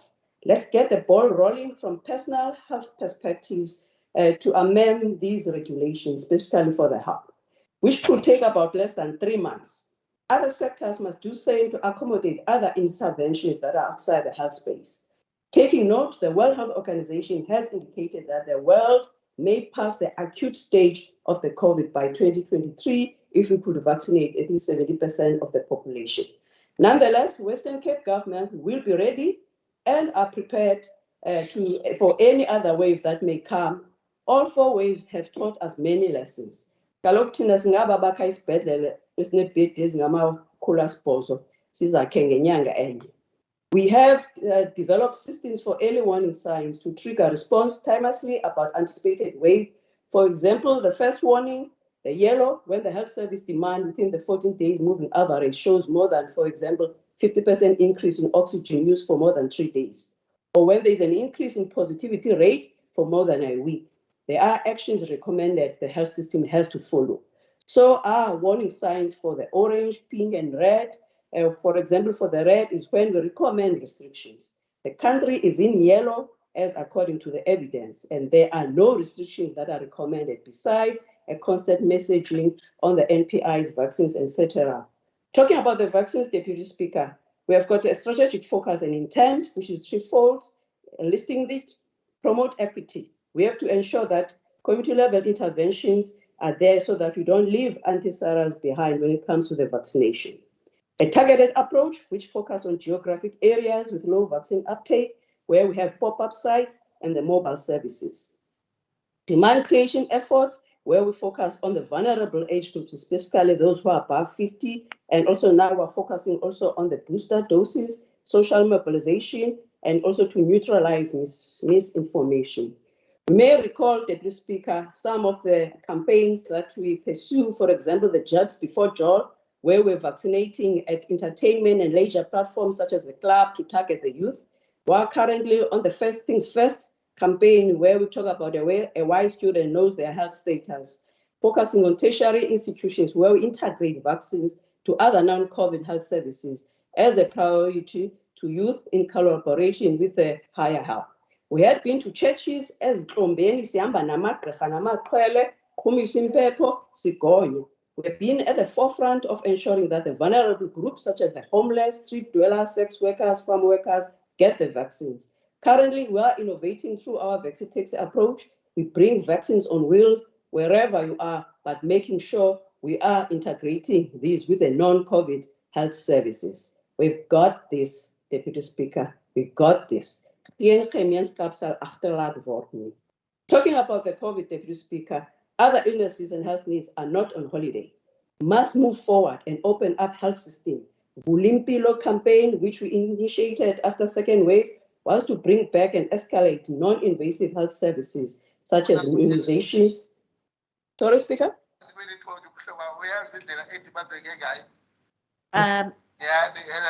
Across the table staff, please mute the other members that are online. Apologies, Minister, there was feedback. You may proceed. So with all these innovative ways, for example, where we have also now we are focusing on making sure that we bring all other services, including the surgical operations. In December 21, we launched Collect and Go Smart e-lockers, which allow potent patients to collect their monthly medicines from our new e-lockers, making them quick, easy, and convenient. We have mobile dispensaries as well, where people can collect their chronic meds in addition to those that are being disseminated by the healthcare workers. The province renders as many of the types of the healthcare services, from preventive, promotive, acute, rehabilitative, palliative, and most importantly, the distinct quaternary health services that are rendered at two of our health central hospitals. The Premier mentioned the new technology that we have acquired, such as the Da Vinci 4th generation robotics at Provincial and Tigerberg hospitals for minimal invasive surgery. We are the only public health, and not only in South Africa, actually in Southern Africa, I'm not sure for the whole of Africa, to be that advanced in the fourth industrial revolution space in regard to the surgery. There are many other cutting-edge operations that we have performed in the past. Who would forget the penile transplant, where Professor Andre van der Merwe and Tigerberg, Stellenbosch University, they managed to put it back at the penis of the man who lost it during circumcision. This is the same province that successfully performed the first ever bilateral sequential lung transplant in the public sector nationally. This transplant was done by Drs. Greg Caligoro and Tim Pennell. So we have to recover and open as many of these, as the waiting list for many operations is increasing.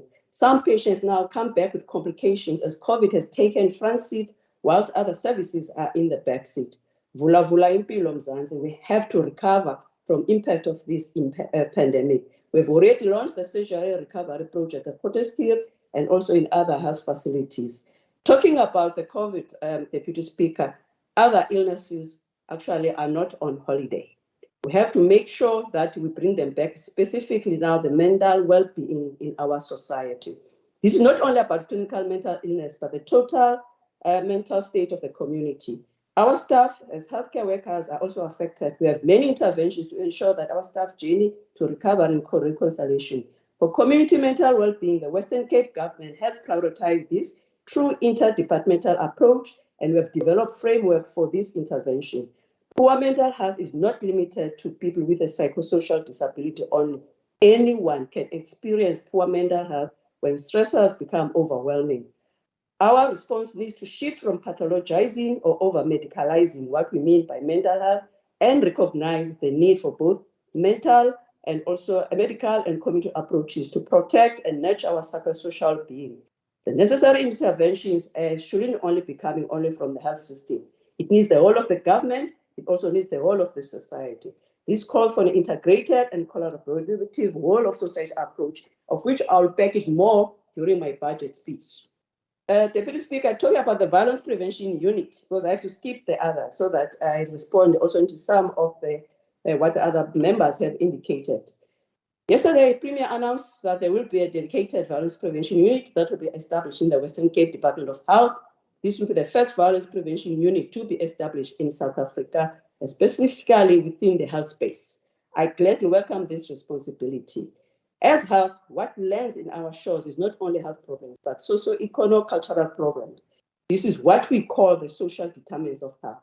The United Nations, through you, Speaker, Member Van Vogel, specifically the Economic, Social, and Cultural Rights Treaty.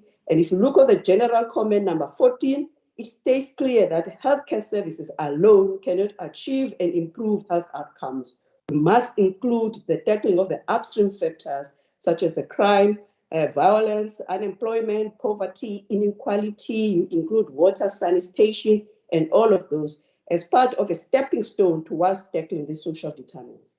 So this is an exemplar pilot, which actually we as the health system, not only here in South Africa, but across in most of the developing world, where we say that we need to tackle these kind of issues as per the treaties. The World Health Organization informs us of what is the public approach to reduce violence. This will be through the intersectoral collaborating, through the WOZA and the WOCA, which is the whole of society and also whole of government. This Speaker, this may be insurmountable, but it is achievable. If you look at the Cardiff model in terms of the countries where they use this kind of approach in regard to violence prevention, it does work.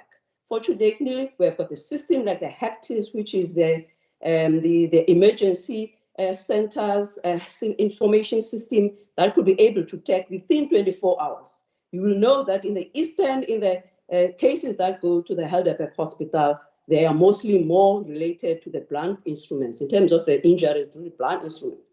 You will know in Delft that the cases that you see there, even including the deaths, is going to be more to gunshot wounds, and so forth and so forth. With the forensic pathologies, which is we will be opening actually the biggest one, replacing the Salt River one, it will also give us the information about even toxicology and the DNA and everything under one roof when it comes to our mortuaries in regard to the non-natural deaths, which is most of them is find that is true violence and also injuries. So I welcome that for that. So Speaker, lastly is about the technology. Veskers, they know very well that when it comes to infrastructure and technology, we have done quite a lot, starting from the Matsikama, leaving no one behind, up to Saldanha, in all of those where we actually investing in infrastructure. Thank you very much, Speaker. Thank you very much, Minister. I'd now recognize our new addition to the Western Cape Provincial Parliament, Honourable Sean August. Please, honourable members, this is his maiden speech, and we will grant him the rights to speak to the House without interruption. Thank you very much. Thank you very much, Deputy Speaker.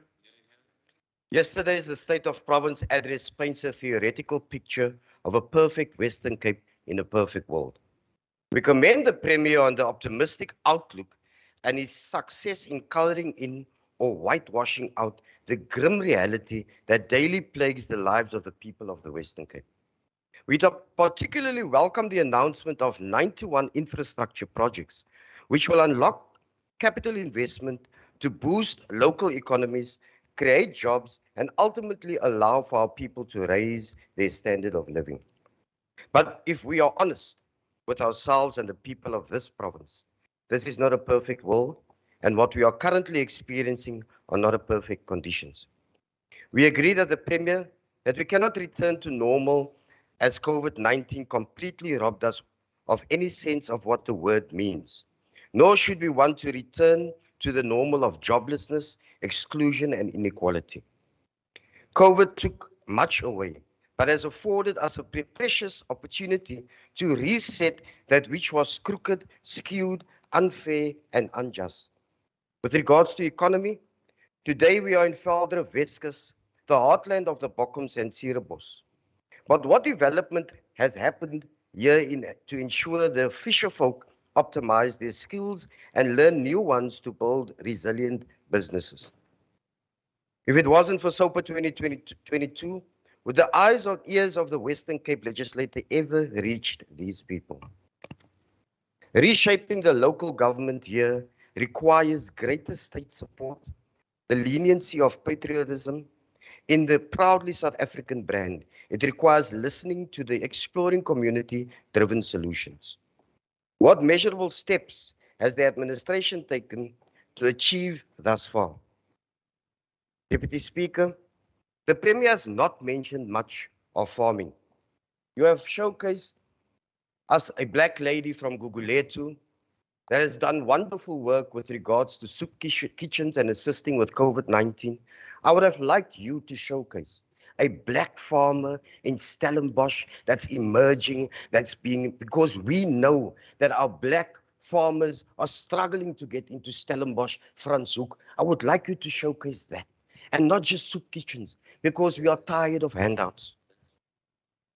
Considering all these references has made in the past about taking Parliament to the people, but yesterday showed us something different. Guest seats were again received for career politicians who sat here in the expense of already overburdened taxpayers. There was no people of Veldrif present, no civil society organizations, no community structures or representatives of business to have an opportunity to engage with the delegates and provide solutions that could work for them. Speaker, this was the opportunity for communities to truly engage the elected officials, especially in these far regions where citizens do not have access to Wales Street. What should have been the opportunity for people to instead waste the DA's cadres and comrades? Infrastructure dominated the Premier's address, as it has before. In 2020, the Premier advocated for the establishment of the Infrastructure Agency. In 2021, no clear plan existed on just how exactly that such agency would operate. In 22, we are again promised the establishment of new departments prioritizing infrastructure. Promises don't lay bricks or install pipes. Take the promise of the developing 13,000 low-cost houses that was supposed to be built in the CBD, for example. 2 years ago, you've made this commitment. Up until today, none. Social development, gender-based violence and femicide still dominates our communities. Social intervention programs are dominant, and yet we are reminded of a time where the DPWI handed buildings over to the Provincial Department of Social Development to be used as safe havens, but nothing, no substance on that specific issue. Is this the only success stories of the department? Young people are left with their own devices and there exists no clear plan for them for rural youth. You've not spoken much of youth development and the rural youth of the Western Cape. We are always reminded of young people being the future. But what future is this when the Department of Social Development does not implement programs to strengthen the harness the power of youth? Jobs? How will jobs be created and business established to employ the generation of those to come with so little business support from this? Administration. We need jobs, but more importantly, our people need support to create those jobs. We need to cut the red tape. Education system is in shambles. Placing a kid behind a desk is simply not enough when our children are in need of special attention, psychosocial support, and have special needs. Where should kids with physical limitations go when their local schools facilities cannot accommodate them? Premier, we cannot go back to the normal. We agree we need our game as never before. I believe with constructive criticism, we, together will be able to take the people of the Western Cape to greater heights. Thank you. Thank you very much, Honourable August. Thank you. We now move over to Honourable Minister Bredell.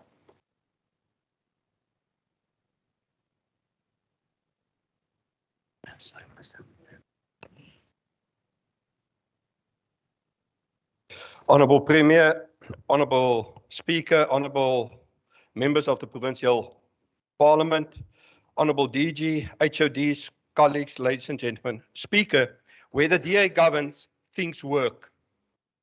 Thank you, Premier, for sharing the Western Cape's government's achievements and our plans going forward. Speaker, there is a difference between implementable plans and, on the one hand, and dreams on the other hand. Let me explain. The ANC talk about smart cities in the future. This is an example of a dream. It's a dream because the ANC cannot even manage the cities and towns where they govern today. In ANC-run councils, they cannot keep the lights on. Water don't flow through the taps. They can't keep the roads in good repair, keep rail and public transport services operating. In ANC-run municipalities, people still do not have basic services. In the DA, on the other hand, we have plans. Honourable Speaker, these plans are built on the foundation of working and functional towns and cities where we govern. A successful town needs a healthy natural environment. In essence, that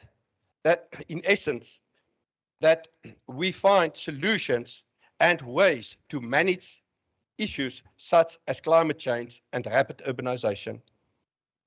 The Western Cape of our children will look different from the Western Cape we live in today. We hold the keys, honourable members, to whether the Western Cape of our children will be a better Western Cape or a worse Western Cape. Speaker, we live in nature and we are dependent on nature for our survival. Droughts, floods, wildfires are part of nature. Where these natural phenomena intersect with our towns and cities, the potential for human disaster are huge. Our Climate Change Directorate of the Department of Environmental Affairs and Development Planning is working on the Western Cape Climate Change Response Strategy with the aim of achieving strategic outcomes by 2050. We need to identify the risk, but also the opportunities related to climate change. This year will see us consulting with a broad range of stakeholders, and we plead to the public to participate or any interest groups to take part. Honourable Speaker, in Veldrif, we have the Berg River Estuary, which has recently declared a Ramsar site under the Convention of Wetlands International Importance. We must balance the protection of the natural ecosystem on the one hand with the economic potential we can derive from this area on the other hand. Climate change is predicted to make the Western Cape hotter and drier. This creates the real conditions for runaway wildfires. That is why we started with the Rapid Fire Attack Program in 2012. We increased our aerial capacity and our specialized ground fire teams to fight fires when and where they occur.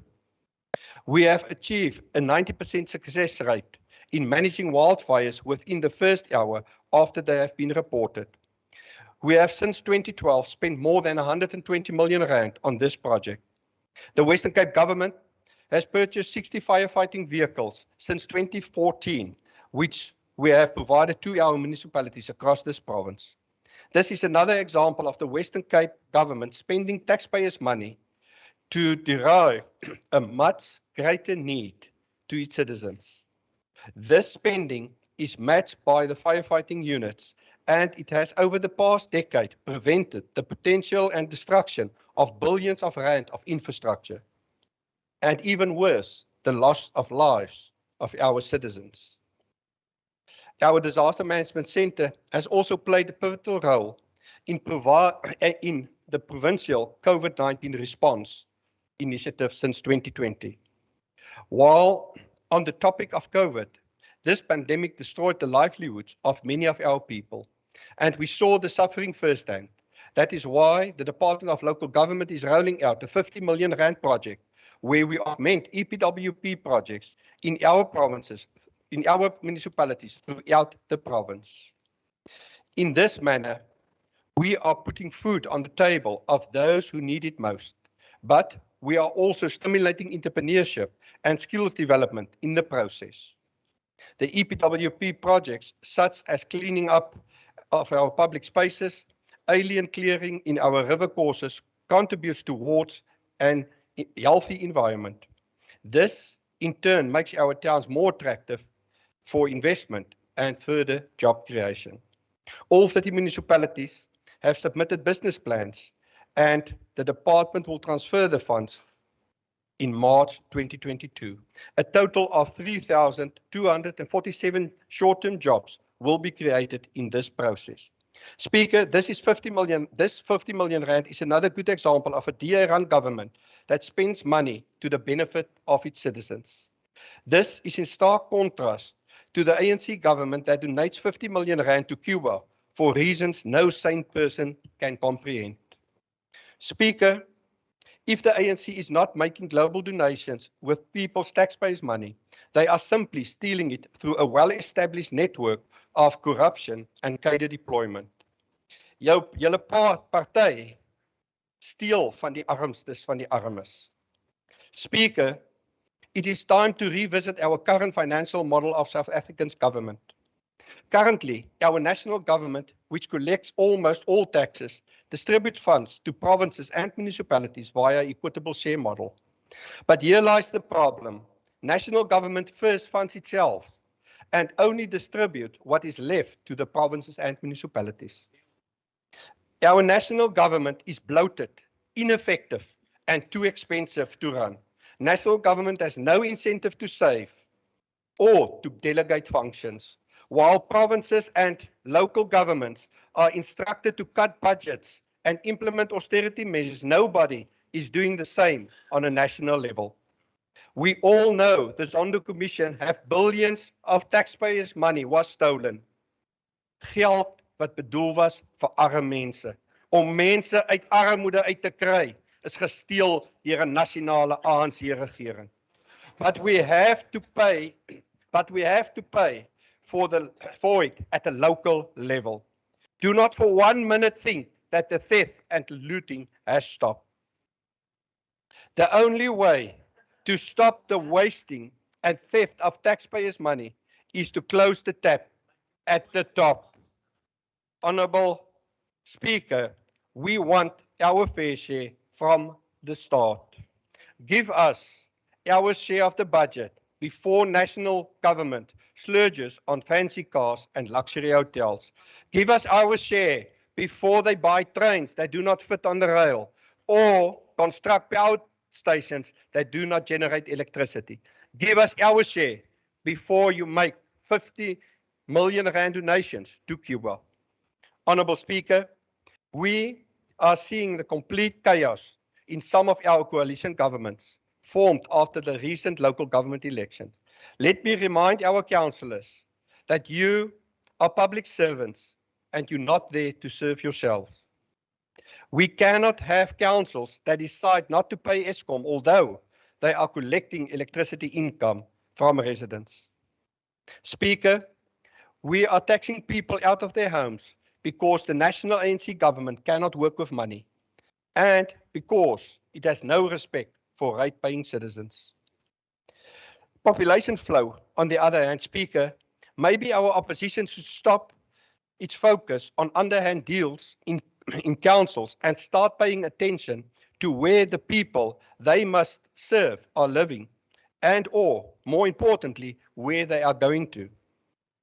This is important because the municipal equitable share is primarily based on the number of poor people the municipality supports.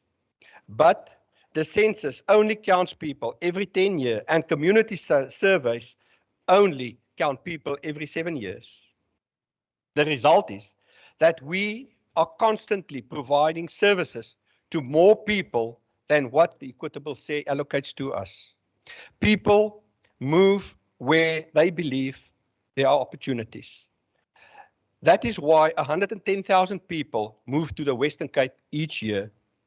Welcome to all law-abiding citizens who are working to build a better future for themselves and their families. In the West Coast, we expect that the population will grow by 83,000 people from 470,000 in 2021 to 553,000 in 2031. For this government to provide the services we believe citizens should have access to, we need the budget to provide for that. We know that the reliable basic services and infrastructure attracts investment, and this creates opportunities for our people. In the Western Cape, we can account for our money, and we report on the spending in an open and transparent manner. The trend where national government keeps on cutting local government's budgets without attempting to rein in their own lavish spending must stop. I want to conclude by thanking the Premier for his leadership and the support of the Cabinet colleagues. I also want to end off by thanking the DG and through him all our HODs and staff in this province. You are the best. You serve the people of this province with honesty. I thank you. Thank you very much, Honourable Minister. I now recognise Honourable Maran.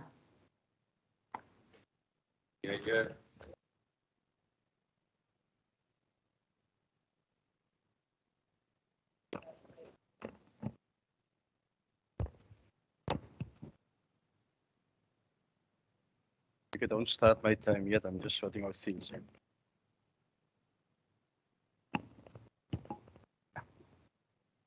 Honourable Speaker, Honourable Premier, Honourable Members, dames en heren, goeiemôre.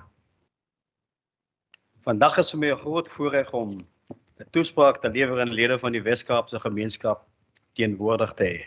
Gister se teleurstelling, Premier. Toe die agbare Premier sy staatsrede gee, het sy kantoor nog minder die provinsiale wetgewer nodig geag om lede aan die ander kant van Velddrif, Laaiplek spesifiek, hier te hê. Die deelleiers vanuit verskeie oorde het gister hier opgedaag, kom sit om vir die Premier hande te klap. Maar die mense van die Weskus, klein besighede, onderwysers, gemeenskapswerkers, is geensins waardig geag om hier te kom sit om te luister na hulle Premier nie. Speaker, last year December on Reconciliation Day, a Facebook page by the name of Velddrif Sakakamer quoted former President Mandela and said, unquote, "True conciliation does not consist in merely forgetting the past." Close quote. The ANC agree with the sentiment, especially in towns and rural areas of the West Coast, where unfortunately 27 years after the dawn of democracy, racism and class divide continue. Too often in these parts of the province, as we have witnessed over the last 2 or 3 weeks, African, colored, and Indian people must know their place. Therefore, Speaker, yesterday the Premier have spoken about NIMBY, not in my backyard. That's actually what it means. But there's still the attitude of NIMBY here and across the Western Cape. NIMBY, not in my backyard. That is what it means. I wish in your YIMBY, yes, in my backyard, we will be successful, especially in the Western Cape. We need to unite our countries of Africa and defend our democratic gains. We need to unite our province and defend our democratic gains. We must unite our communities in the West Coast across the visions of the past and ensure that we defend the democratic gains that our country has achieved. But we can only do so when one of the most productive sectors of our economy in this region and our province is transformed and become sustainable. In the 2021 peril, a document completely ignored by the Premier in the SOPA yesterday indicates that there was a smaller contradiction in the economy of the West Coast because of a large growth contribution by the agricultural sector. Yet the same peril indicates that inequality determined through Gini coefficient has increased since 2012. The Premier had nie 'n woord genoem van landbou. Nie 'n woord. He spoke about the river project plans, but our councillors in Silverberg in particular are complaining about how children coming from poor farm worker communities and who do not have access to swimming pools are now denied access to rivers because these places along the river banks are being privatized and closed off by farmers. Of course, again, no mentioning of black farmers, no mentioning of farm workers. Premier calls for jobs, and more jobs. Of course, we agree, but these must be decent jobs. How can it be decent jobs when the DA wants the minimum wage for farm workers to be the same as the old 8-pence grant? And MEC Mayor, you are a national leader. You influence policy of the DA. In your manifesto in 2019, you proposed that farm workers should be able to opt out from the minimum wage and accept a wage which is equal to the old 8-pence grant 1,800. Yeah. That is what you are proposing when you speak about jobs, but you speak about slave wages. The DA is quick to mention the President Ramaphosa when President Ramaphosa is what he's talking about DA policy. Yet he don't mention that the president is not talking about what the DA really wants: exploitative jobs and slave wages. The DA wants jobs which are not protected by the Labor Relations Act. You don't want jobs that have been protected by the Basic Conditions of Employment Act. You don't want that. How sad is it after 15 years of racist rule in the Western Cape that we can count on the one-hand owners of land in the West Coast? We also haven't heard you, MEC Meyer, speak about Ivan Kluter on Colenso Farm. Not a word, not now. We have not spoken about him here, right? It's your responsibility as MEC of Agriculture. We were there last week.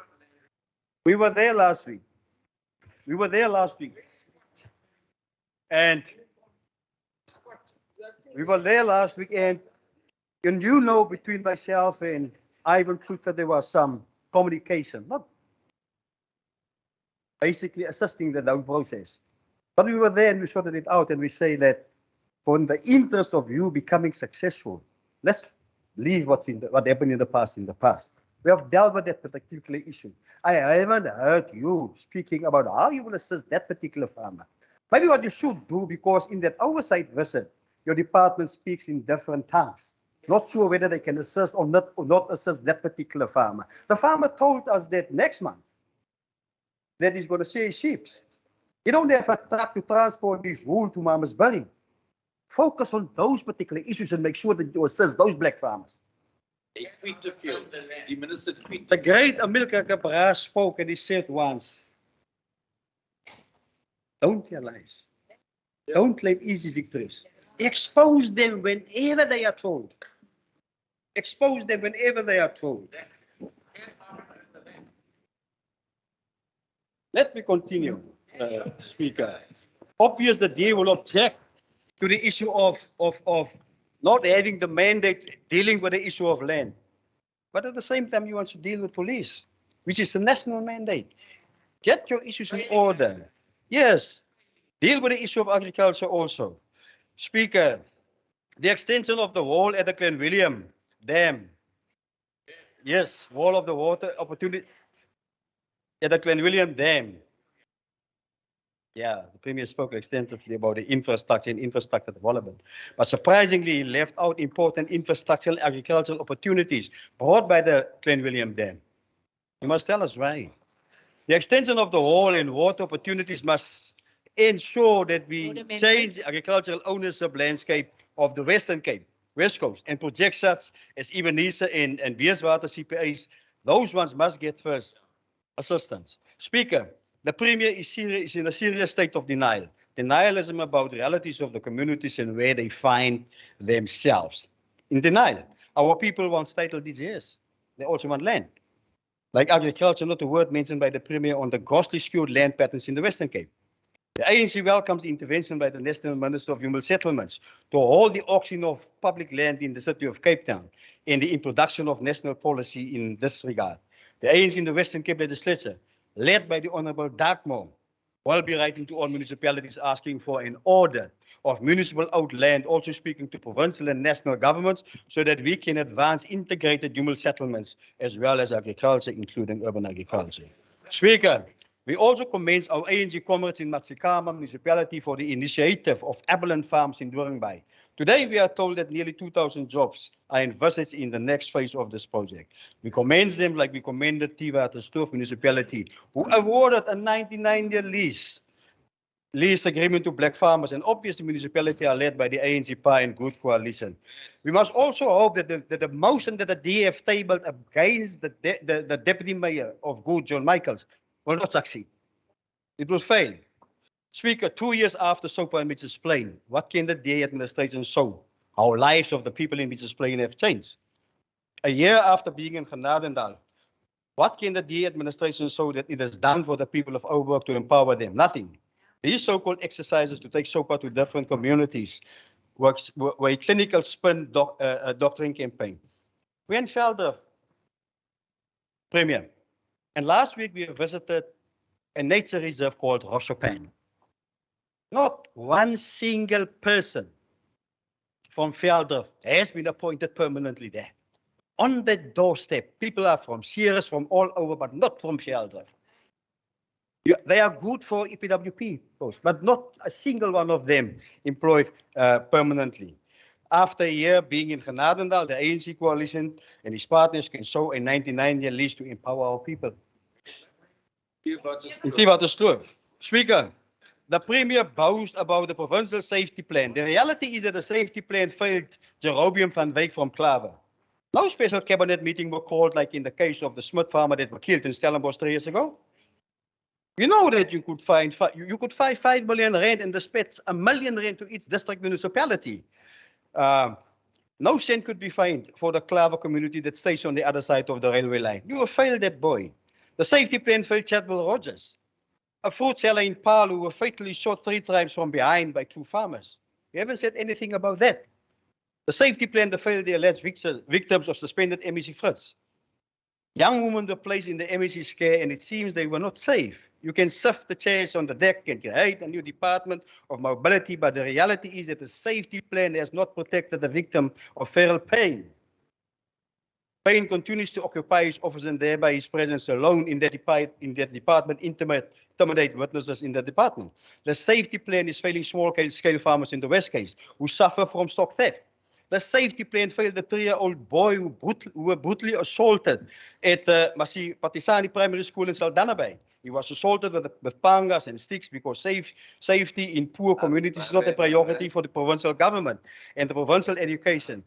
Speaker, lastly, Speaker, lastly, on the 1st of March, the minimum wage will be implemented and there's absolutely nothing that you can do about it. It's a victory for farm workers. I thank you.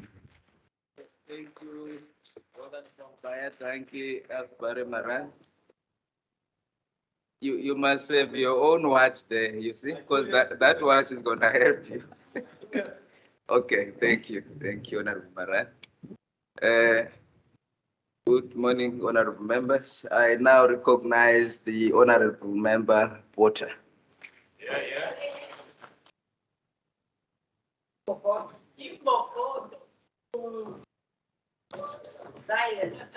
As die koshuis by Mariesburg. Agbare Spreker, Premier, lede van hierdie huis, burgemeesters in die huis, raadslede in die huis en veral ons gemeenskap in hierdie huis. Goeiemôre. Agbare Spreker, ek wil net sê deur u aan lid Maran, onderwysers kan nie hier in die huis kom sit nie. Hulle moet in hulle klasse wees. Hulle moet besig wees met onderrig gee. Dis immers die kontrak wat hulle gesluit het met die Suid-Afrikaanse skolewet. So hulle moet daar wees. Hulle kan nie hier kom sit nie. And then, Speaker, in regard to the WCED head office, the WCED, the new offices, are cheaper than the previous offices. So, what is the problem with the ANC complaining about the WCED saving money? Should we not save money?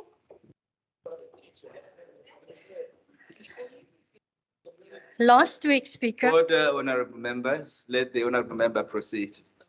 Last week, Speaker, for the first time in 2 years. Order. Yes. Will you kindly take your seat? What's your point of order, honorable the Deputy Chief Whip of the Majority Party? Speaker, greetings to you, Honorable Speaker.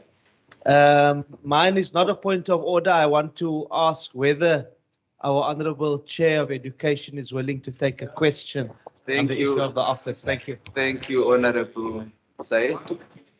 Order, honorable members. Maybe the honorable member would like to speak for himself. Honorable Porter, would you kindly take a question? Speaker, I will conclude my speech and see whether there's time left. Thank you. That's the response. May proceed, Honorable Porter. Last week, Speaker, for the first time in 2 years, learners in the Western Cape were able to return to school for full-time learning. This signals the beginning of a recovery and albeit later than we had hoped, the end of the rotational school schedule and the further loss of valuable contact time. Still, we congratulate every matric learner on their outstanding results and progress made during a global pandemic. Despite the immense challenges faced by all stakeholders, we commend the resilience of our learners, the support of parents, and the agility of the Western Cape Education Department to make sure that the class of 2021 reached new heights. Speaker, whilst learners here on the West Coast reside far from the metro, their brilliance still shines through and exemplifies Western Cape excellence. For example, Hopefield High School obtained 100% NSC pass rate for the class of 2021, and Lambert's Bay High School, a first-time high school started in 2021, has achieved more than 72% benchmark pass rate. This all adds to the 233 schools which have improved their pass rate since 2017. The commitment from the WC meant that the province received the highest bachelor pass rate of over 45%, almost 9% higher than the national average, and the highest retention in the country. This means that learners are better equipped when completing schooling year and have a greater chance of finding employment. Speaker, quality education for every learner everywhere has and will remain our top priority. We prioritize this because we care about learners and the education outcomes, and so this government takes a targeted approach that aims to meet each school at the point of its needs. Every community has its very own needs and require different interventions. The Western Cape also prioritizes partnerships, and no single education department would be able to fulfill its mandate alone. That's why we have been playing a leading role with the Department of Basic Education to manage the learning losses of the past 2 years. But some would make you believe otherwise for short-term political gains. According to the ANC, no such plans exist in the Western Cape. Yet, here we are working with the ANC national government to make this happen. To Honourable Syed, through you, Speaker. Despite further meaningless critique from the opposition, the Schools Evaluation Authority proves to be a major success, and it's welcomed by schools. Its findings are open and transparent, which means that the bridge is built between parents and communities. Parents and communities on the one hand, and school administration on the other hand. Dit is demokrasie in aksie. Iets waarvoor jy sou dink die ANC sou voorpleit, Speaker. Looking forward, Speaker, we need policy certainty and consistency from the national government such that our schools operate at their peak performance. We cannot afford to be subject to late notice, as with the late resumption of normal timetabling. We also need the continued support of parents and communities. When we have this partnership and communities embrace a school as their very own, we make great strides. For instance, there was a 30% decrease in vandalism in December of 2021. We ask that everyone be the eyes and ears, not for the government schools, but community for your schools. And as Chairperson of Education, my committee will continue to host the province accountable for the subsidization to 440 schools to higher security. That's 3 times more than what Gauteng schools offer, what Gauteng government offers to their schools. And we only ensure that our children's safety is further guaranteed through the continual maintenance of our schools' infrastructure. Speaker, through you to the parents of our province, let's give our children the best and safest start in life. This includes getting our children vaccinated as soon as possible. All the data tells us that this is safe and it's freely available and literally life-saving.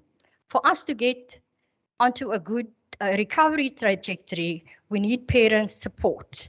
Additionally, the proactivity extends to also ensuring that our children schools application are done on time to allow for timeliest placements. Quality education requires a collective approach in which both teachers and parents has the responsibility of delivering it. However, we need a far more caring approach from our counterparts in Pretoria. Currently, the funding model from the National Treasury discriminates against special needs learners, as the ANC-led administration has not factored special needs schools into the equitable share calculation at all. These are children who require, Speaker, 2 to 3 times more funding per learner than those who attend conventional schools. Speaker, I repeat, these are children who require 2 to 3 times more funding per learner than those who attend conventional schools.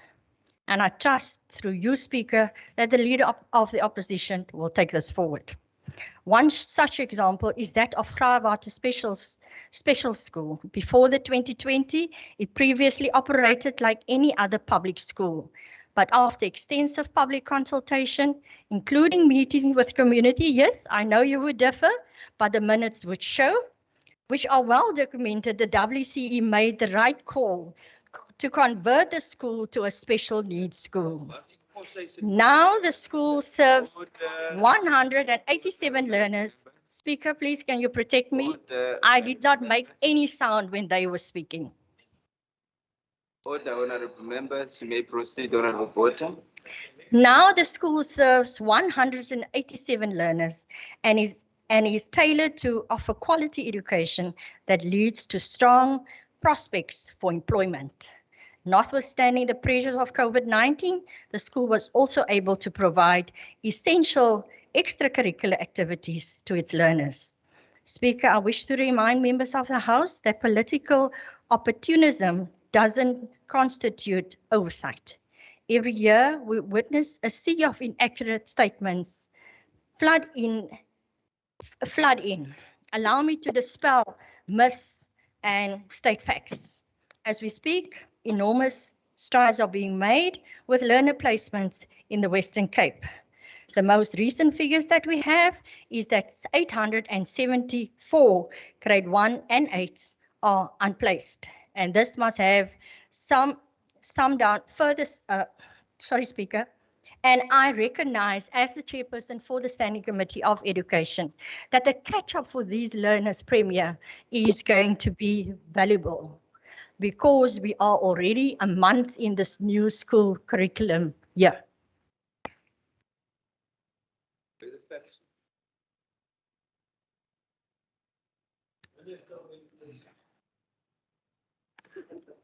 The most recent figures show that grade 1s and 8s are unplaced, that this must have some down further since then. This is despite receiving almost 6,500 late applications between December and January. We received this by supporting 174 mobile classrooms to be constructed, of which 34 have already been completed. The WCD has also delivered more than 480,000 textbooks to schools alongside stationery, workbooks, and PPE. This is quality education in action. Speaker, to the learners of the Western Cape, I say this: we must remain your #1 supporter in realizing your potential. What you may be uncertain as a result of many factors at play in your lives and communities, you can also rely on the schools providing you with a safe space to learn and prosper. I thank you. Thank you, Honorable Botha. Akbar. Honorable members, I now recognize the Honorable Christians. Honorable Said, is that a point of order? I just wanted to know whether Member Botha's time is up, because she said if she's got time, she'll take the question. Yes. And you didn't indicate if the time is up. Thank you. She finished all her minutes. Oh, unfortunately. Thank you, Honorable Said. No, there was nothing left.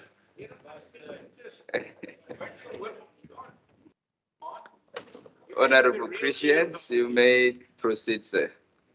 Thank you, Speaker, Speaker, Premier, and members of the House. Ja, dis lekker hier om in die Weskus te wees, soos net verlede week die skole, polisiestasies, klinieke besoek. En daar is tyd om, daar's nie nou tyd om oor te praat nie, maar wat ek wil praat oor is, die premier het lang gepraat oor COVID and the pandemic we are facing. Now, I've asked some of the people just to send me some questions. And Anthony Rai said, when is he, meaning the Premier, going to come clean about this fake pandemic? And stop trying to force our people to be vaccinated because it's killing our people.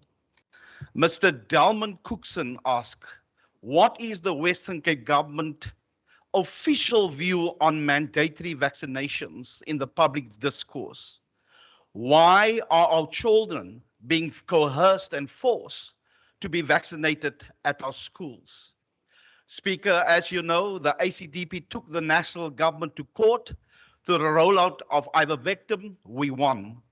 And we will win again, because in April, we will be in court again to say why must children from 12 to 18 be vaccinated. The ACDP will win again. As the ACDP, I want to say again, we are not against vaccination, but we are against mandatory vaccination. So no government will force us to be vaccinated, and I am not vaccinated. On Friday, the ACDP lawyer represented 3 people at the CCMA in Cape Town, workers that were dismissed because of not being vaccinated. When people say we will go back to normal, the ACDP do understand this. And we, as the ACDP, want to say it must come to an end of wearing masks. No one in public or our school children must be forced to wear masks in schools. Nobody must be forced with job losses if they are not vaccinated. And no threats must be put on our people when they say they are not vaccinated. We say no to a DOM pass. We say no to a vaccination passport. Speaker, on Friday evening, I received a call from Pastor Martin Burke. Order, honorable members, let us allow honorable Christians to proceed. The Premier mentioned about the health department receiving clean audits. Let me tell you, Premier, this is what's happening on the ground. This, Pastor Martin Burke phoned me because he's a community leader, he's a church leader, and he said to me, he phoned the ambulance services, the emergency number he phoned, and after 2 hours, no service has arrived in West Bank. I tried to call the emergency number. I ended up in Maritzburg because there was something wrong with the Cape Town numbers. And when I spoke to the head of department, the ambulance only arrived 4 hours, 15 minutes later.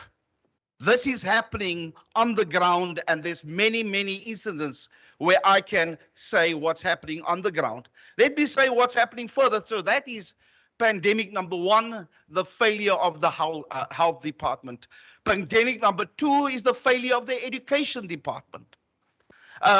We saw in the paper outcry now on outrage over sex education by faith-based bodies opposed to lessons. The ACDP says no to comprehensive sexuality education at our schools. That was reported in the newspaper. Kaimandi schools faced overcrowding. Just the other day we were out in Sarun, overcrowding, 3 learners sitting in one bench. That is what's happening in our schools. And let me tell you, on Sunday I was approached by a learner from Heideveld High School to say that they don't have a Afrikaans teacher in the grade 9. She went to the principal says, it's none of my business. I tried to phone the principal, I engaged a secretary there. The principal, that's Monday, the principal is still phoning me back. If he's got disrespect for me, imagine how he handles the public. A shame on that principal. Speaker, the important thing is, and I'm just jumping now because my time is almost up, the walking bus. The walking bus is now gone.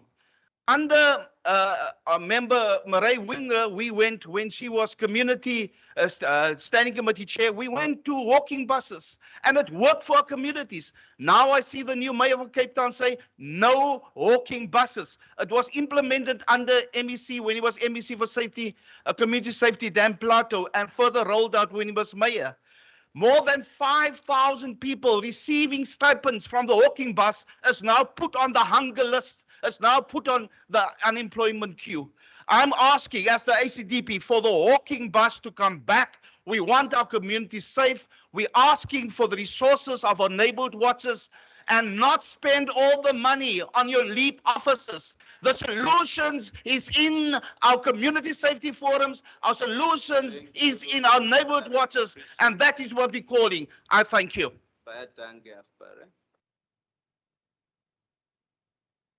Honorable members, now the opportunity is for the Chief Whip of the majority party, Honorable Wenger, to address us. Are you the new MEC?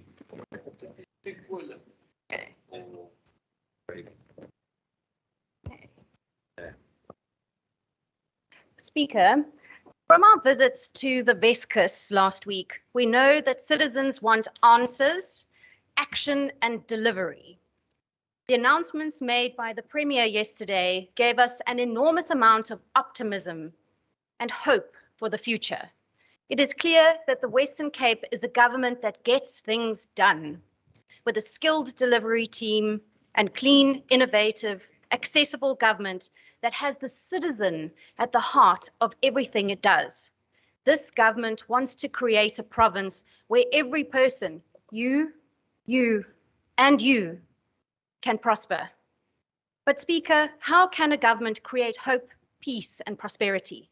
It can be done through 2 words: good governance. Good governance is something we strive and work towards, and in its absence, the worst of society thrives: corruption, crime, suffering. The United Nations articulates quite aptly what good governance means in practice, its characteristics. It is participatory, consensus-oriented, accountable, transparent, responsive, effective and efficient, equitable and inclusive, and follows the rule of law. Good governance assures that corruption is minimized, the views of the most vulnerable in society are heard in decision-making. It is responsive to the present and the future needs of society. It's the kind of governance that we so desperately need right now in South Africa. The Premier outlined a program of action that includes every one of these characteristics. And why? Because good governance is important to us. It is important to us because to ensure good governance is to ensure sustainable human development, hope, peace, and prosperity. As the Premier pointed out yesterday, the Western Cape has by far the best run and most stable municipalities in the country. It's this kind of good governance that is the launch pad for jobs, investment, and sustainability. Good governance is the catalyst that attracts investment. something regrettably the president only woke up to last week. But it doesn't just happen. It's the result of a concerted effort and planning. And this is why the Western Cape achieves top marks when it comes to sound financial governance. Last year, 80% of provincial departments and entities received clean audits, compared with the next best province, Gauteng, which achieved just 30% clean audits. In the ANC's last year in government in the Western Cape in 2009, not one, zero of the 13 departments received a clean audit. Honourable members, order, let us allow the Chief Whip to proceed. How do we do it? We have a provincial forensic services unit in the department of the Premier, which proactively conducts anti-fraud and corruption awareness sessions, 134 in the last year. It also investigates complaints and allegations of fraud and corruption. We don't hide from mistakes, we tackle them and we fix them. When the COVID-19 pandemic hit, the corruption disease was set in very, very quickly thereafter. And PPE procurement corruption was prevalent within a few months. But the Western Cape Forensic Unit expedited fraud and corruption assessments in departments. This is accountable governance. And to promote accountability and transparency, the Provincial Treasury introduced the Procurement Disclosure Report in June 2020, the first of its kind in the country. The report provides accurate, relevant, meaningful, and credible information, which is available to the public. Even the Provincial Parliament submitted PPE disclosure reports because transparency is one of our values. It is good governance and it is essential to the open society. In addition, in the last financial year, the Department of Local Government established the Municipal Forensic Unit. This unit is responsible for strengthening the internal capacity of municipalities to conduct investigations. More than 8 million rand has been allocated to this unit to ensure that municipalities can maximize their anti-corruption efforts. Despite 27 out of 30 municipalities receiving unqualified audit opinions, we recognize that improvement is always possible. This is effective and efficient governance.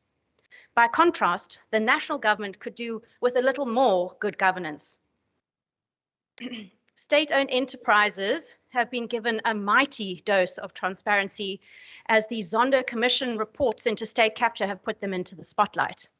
The first part of the Commission report conveys an overwhelming view that state-owned enterprises and public entities at the heart of the probe were subject to undue and improper influence, collusion, political interference. Will you please take your seat? Honourable Said, what's your point of order? Speaker, is the Honourable Wenger able to take a question on the Thank you. on the WCED Thank corruption you. and the Thank fact you, that Honourable officials are still Said. in the department? Please Those take your implicated seat. are still in the department. Thank you, Honourable Said, and that question will not be granted. You have just broken the rule. When I preside, you don't stand up and ask a question when you ask for an opportunity. So as a Deputy Chief Whip, you must help me. So that has been dismissed. Chief Whip, please proceed. Thank you very much. As I was mentioning, the Zondo Commission, which found financial malfeasance, which caused institutions significant financial and reputational damage at the expense of South Africans. 3 deals for locomotives under the leadership of Brian Molefe have been recommended for investigation for fraud, racketeering, and willful or gross negligence.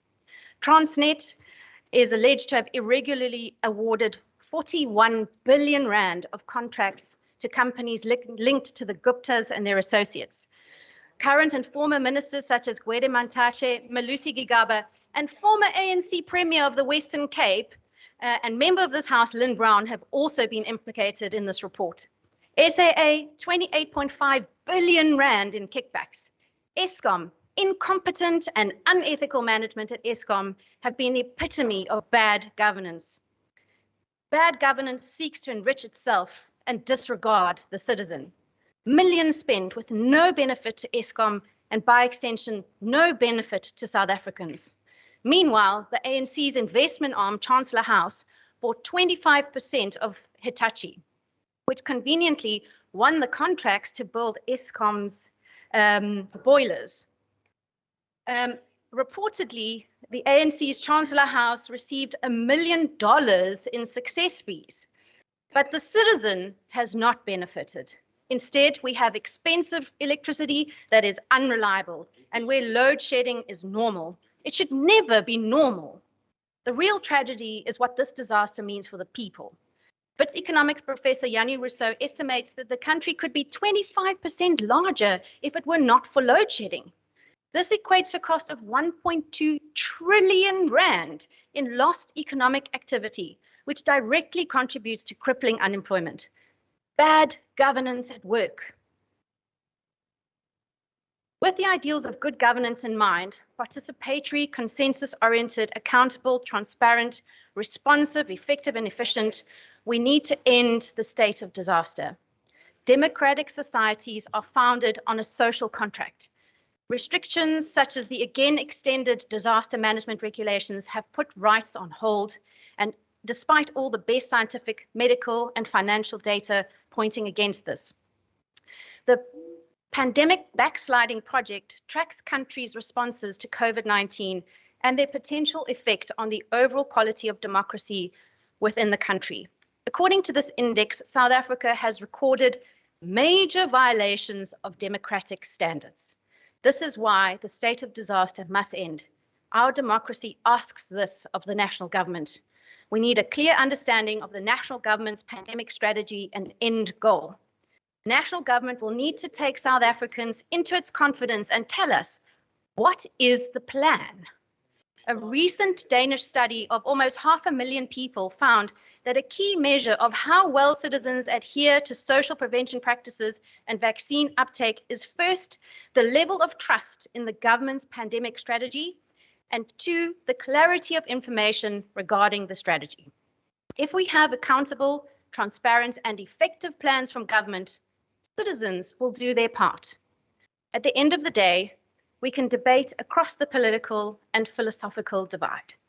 We can fight it out, but we should always be on the same side, the side of the citizen, because it is the citizen that matters most, you. In the words of local artist Armand Barnard, ek sal jou soek by die Weskus, waar die son op die wêreld se rand is, waar almal veg en aan dieselfde kant is. Thank you.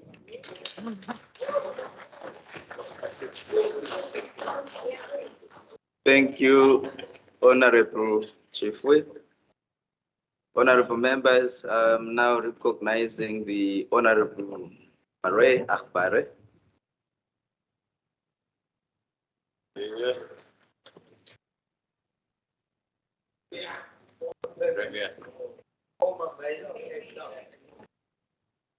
Baie dankie, geagte speaker.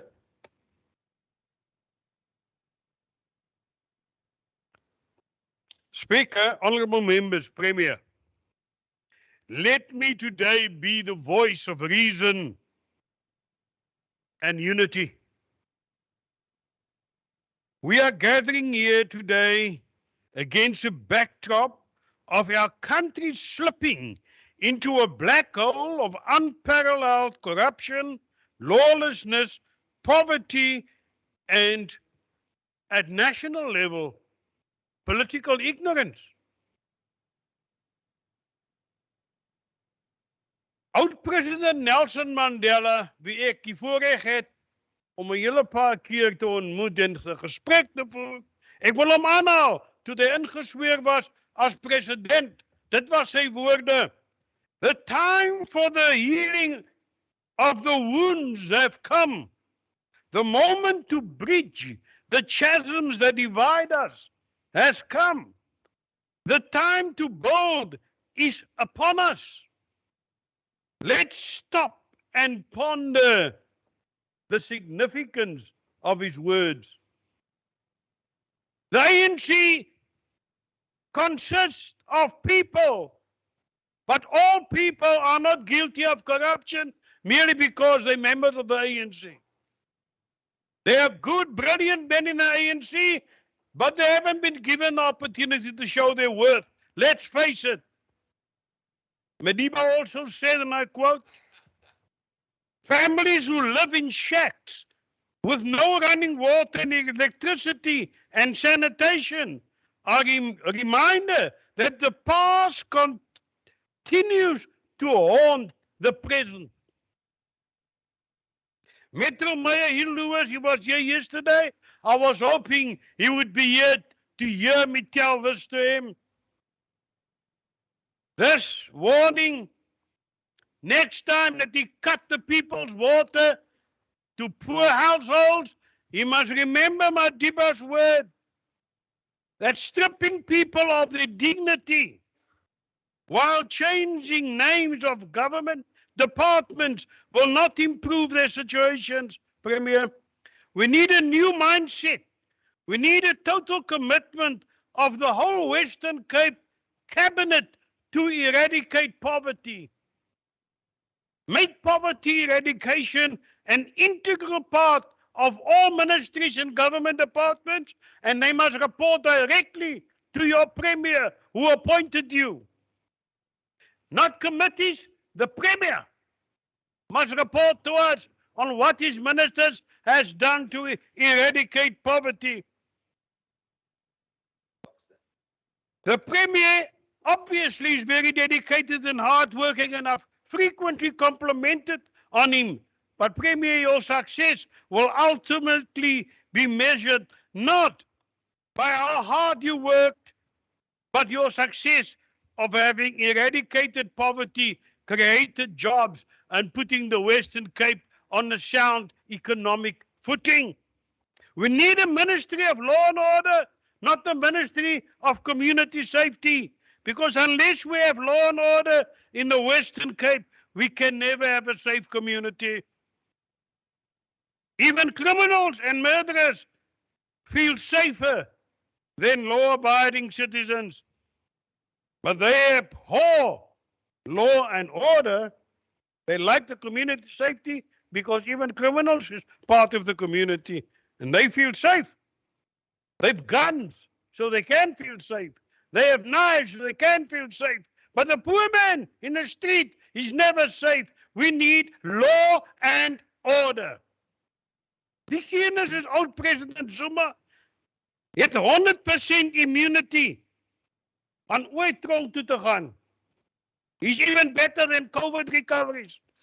He recovered from corruption quicker than a vaccinated man can recover from COVID. Speaker, national ministers is protected by law, by a system void of law and order. The British Department has been renamed the Department of Correctional Services. Show me the gangsters whose lifestyles have been corrected. They get 5 to 10 years, and when they come out of jail, they have a higher diploma in crime. The justice system has been reduced and attacked by a national minister. They've been ridiculed by a national minister.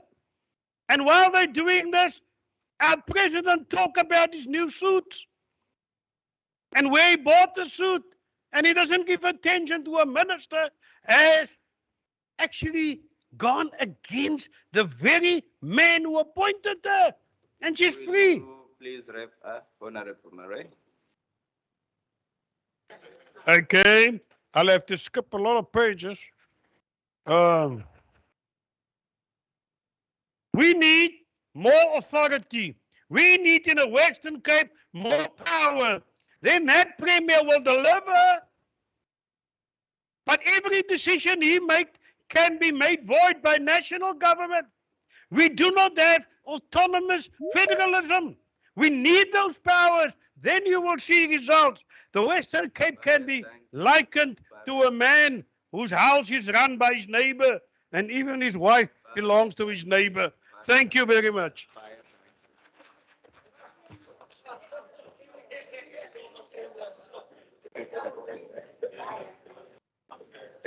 Honorable members, order. Thank you, Bayatangi Afbarimare. Honorable members, I now recognize The Honorable Minister of Social Development, Honorable Fernandez, she is connected virtually. So if we could allow the Minister to address the House. Honorable Minister, may proceed. Honorable Speaker and Deputy Speaker, Honorable Premier, Cabinet colleagues and the Leader of the Official Opposition, Honorable members of the Western Cape Provincial Parliament, fellow South Africans, good afternoon. Speaker, may I request, am I audible? Can you hear me clearly? Loud and clear, Honorable Minister, may proceed. If at this stage I would like to save my bandwidth by switching off my camera, if that meets with your approval, thank you. Honourable Speaker, before I commence my input today, may I request a moment of silence for all the women, children and men who have passed due to gender-based violence.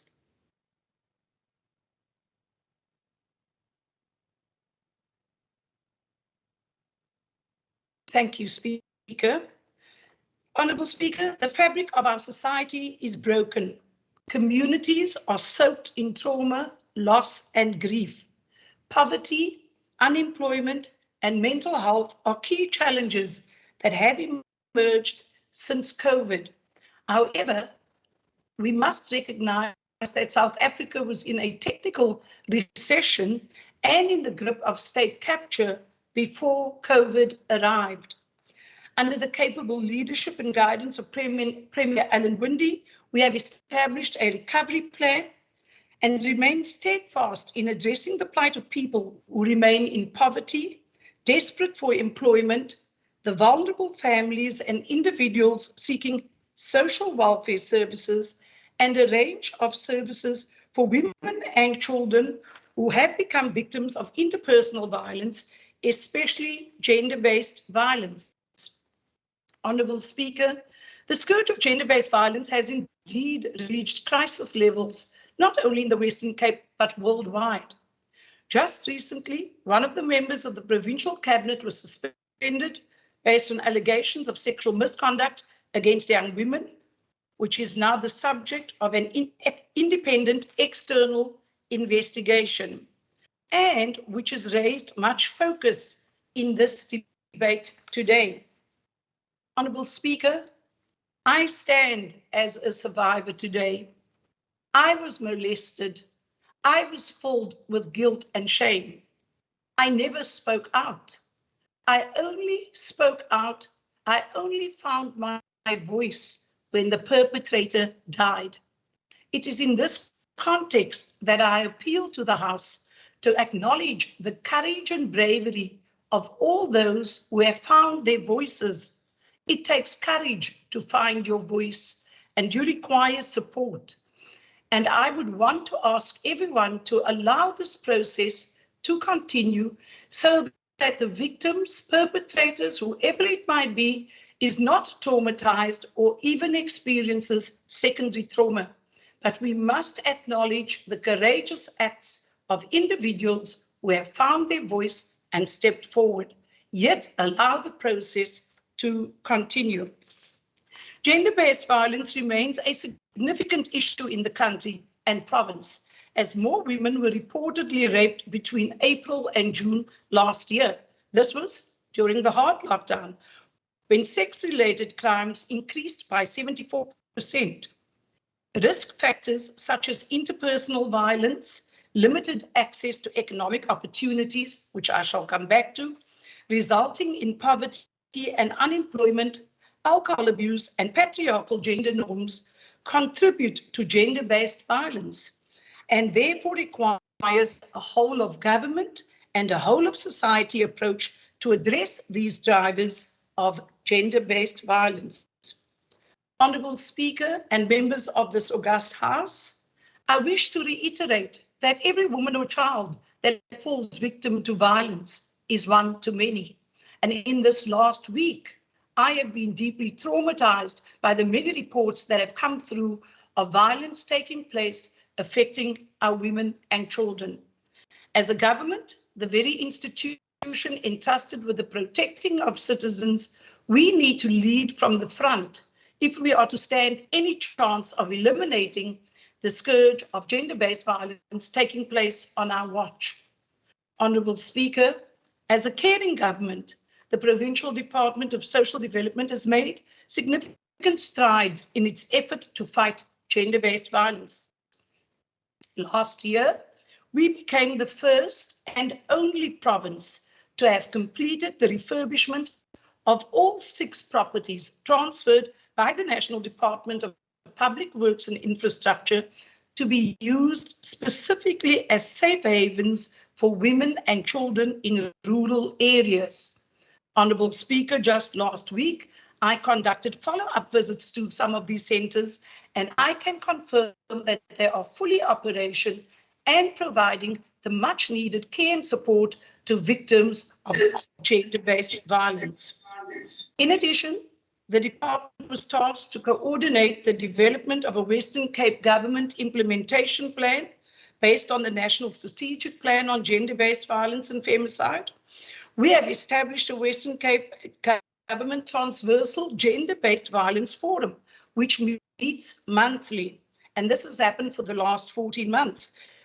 This forum has contributed to the Western Cape Government GBV Implementation Plan, which was adopted by Cabinet on the 1st of September 2021.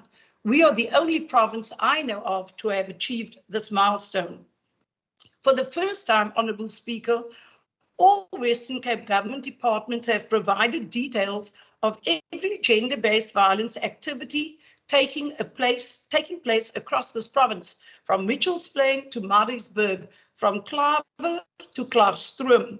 These activities are happening in communities on an ongoing basis, and we are currently analysing the effectiveness and costs of these interventions to ensure that we reach the most vulnerable in the quickest possible time. DSD is also in the process. We've just had recent government elections. We are also in the process of renewing all our memorandums of understanding with local municipalities. And within those MOUs, we have 2 clauses. One is regarding the establishment of local drug action committees, otherwise known as ALDACs.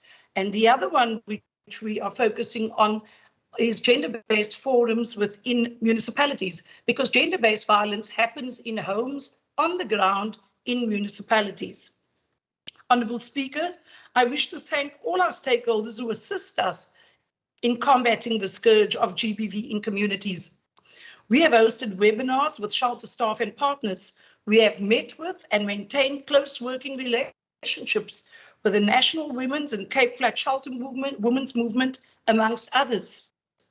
Regarding the recent spate of deaths, I wish to thank the community members and members of Parliament sitting in the forum who have taken the time to write to me, to alert me of the challenges and not wait for an opportunity of a sitting to come and do grandstanding and mudslinging. I wish to say thank you to those members. You have assisted us greatly by alerting us to the challenge. I'm also pleased to announce, Honourable Speaker, that DSD is a partner in the first pilot project, and the pilot is on interventions on non-custodial measures for women in conflict with the law, which takes place in the Athlone Magistrate District, which records the highest number of offenders. It is the first of its kind on the continent. It is led by the Colours Foundation with a host of other key stakeholders. Should this project succeed, it will then go to Limpopo province, after which it will be rolled out to the SADC provinces. But Honourable Speaker, gender-based violence is fueled by many factors, as I said, one of which is unemployment. And this brings me to the topic of the ECD function shift. Within the ECD function shift schedule for the 1st of April 2022, I was informed by the Centre for Early Childhood Development last week that we remain the only provincial government that regularly communicates with the ECD sector and keeps them abreast of developments regarding the shift. And then, Honourable Speaker, whilst on the topic of ECD, I must inform this House of the delays in paying the much lauded ECD stimulus relief fund that was promised to many teachers affected during the hard lockdown. The management or lack thereof of the ECD stimulus relief fund by national departments has been a complete disaster from day one. I have on several occasions written to the National Minister for Social Development, Minister Lindiwe Zulu, to urgently address the various delays surrounding the verification. Sorry, Speaker. You have exhausted your speaking time, Honorable Minister. Sorry, Speaker, if I may just conclude. I would like to say now more than ever, we need to, despite our political affiliations, unite to forge a shared future. If we are to eliminate the many social ills that continue to plague our society. Thank you, Speaker. Thank you, Honorable Minister. Thank you. Honorable members, I warned the Honorable Minister 30 seconds before time so that she can prepare herself because she's not here, she's virtual. Sometimes there's a delay between what the presiding officer says and what the member can hear on the other side because of the virtual platform. So just bear with the presiding officer in this regard. Thank you, Honorable Minister, and I now recognize the Honorable Brenkes. My apologies to you and the House Speaker. You are most welcome, Honorable Minister. That's fine.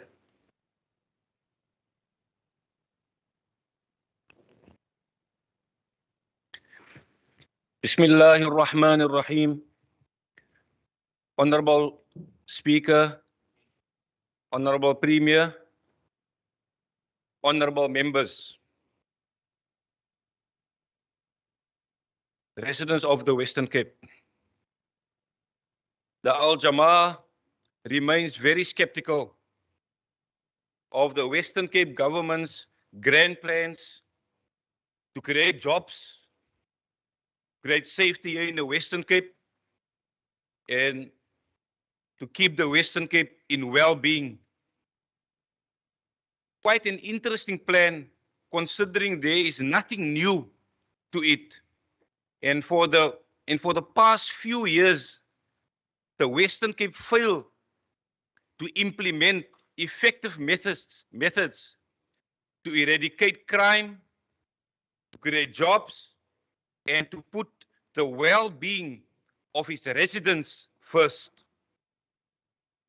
During the COVID pandemic, the Western Cape failed to genuinely show concern for the well-being of its residents. And I will point out 3 cases in particular. The inhumane treatment and relocation of the homeless people were hoarded as if they are barbarians to a site in Strandfontein, reminiscent of the Nazi camps in Germany. The objection to the lockdown of liquor sales and the persecution of a people's principal, Mr. Wesley Newman, who the department subsequently sacked because he kept the school closed in the midst of a hard lockdown, which was in the best interest of the school. So, Honorable Premier, all these plans you have for the residents, Honorable Premier, all these plans that you have for the residents of the Western Cape, particularly the poor, it sounds very, very strange. If I may add that in April 2019, the police minister, Becky Cele, instructed South African Police Services officials to shut down all illegal and non-compliant shebeens, to which you reacted and described the minister as lacking understanding of the problems faced by the Western Cape residents. So nice to be concerned for the well-being of citizens in this province by keeping them under the influence of alcohol to forget the real problems they are facing as residents of the Western Cape.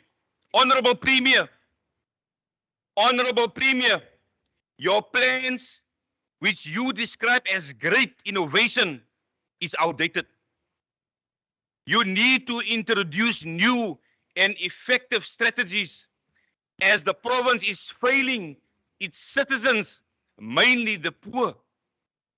Where the Western Cape government delivers the best services is not in areas where it is most needed. We have seen how Kailicha residents, have to live in sewage for years. The poor gets ripped off by your DA-run municipalities.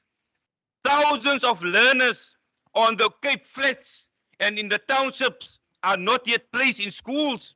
Not forgetting, there are schools with 60 learners in a class.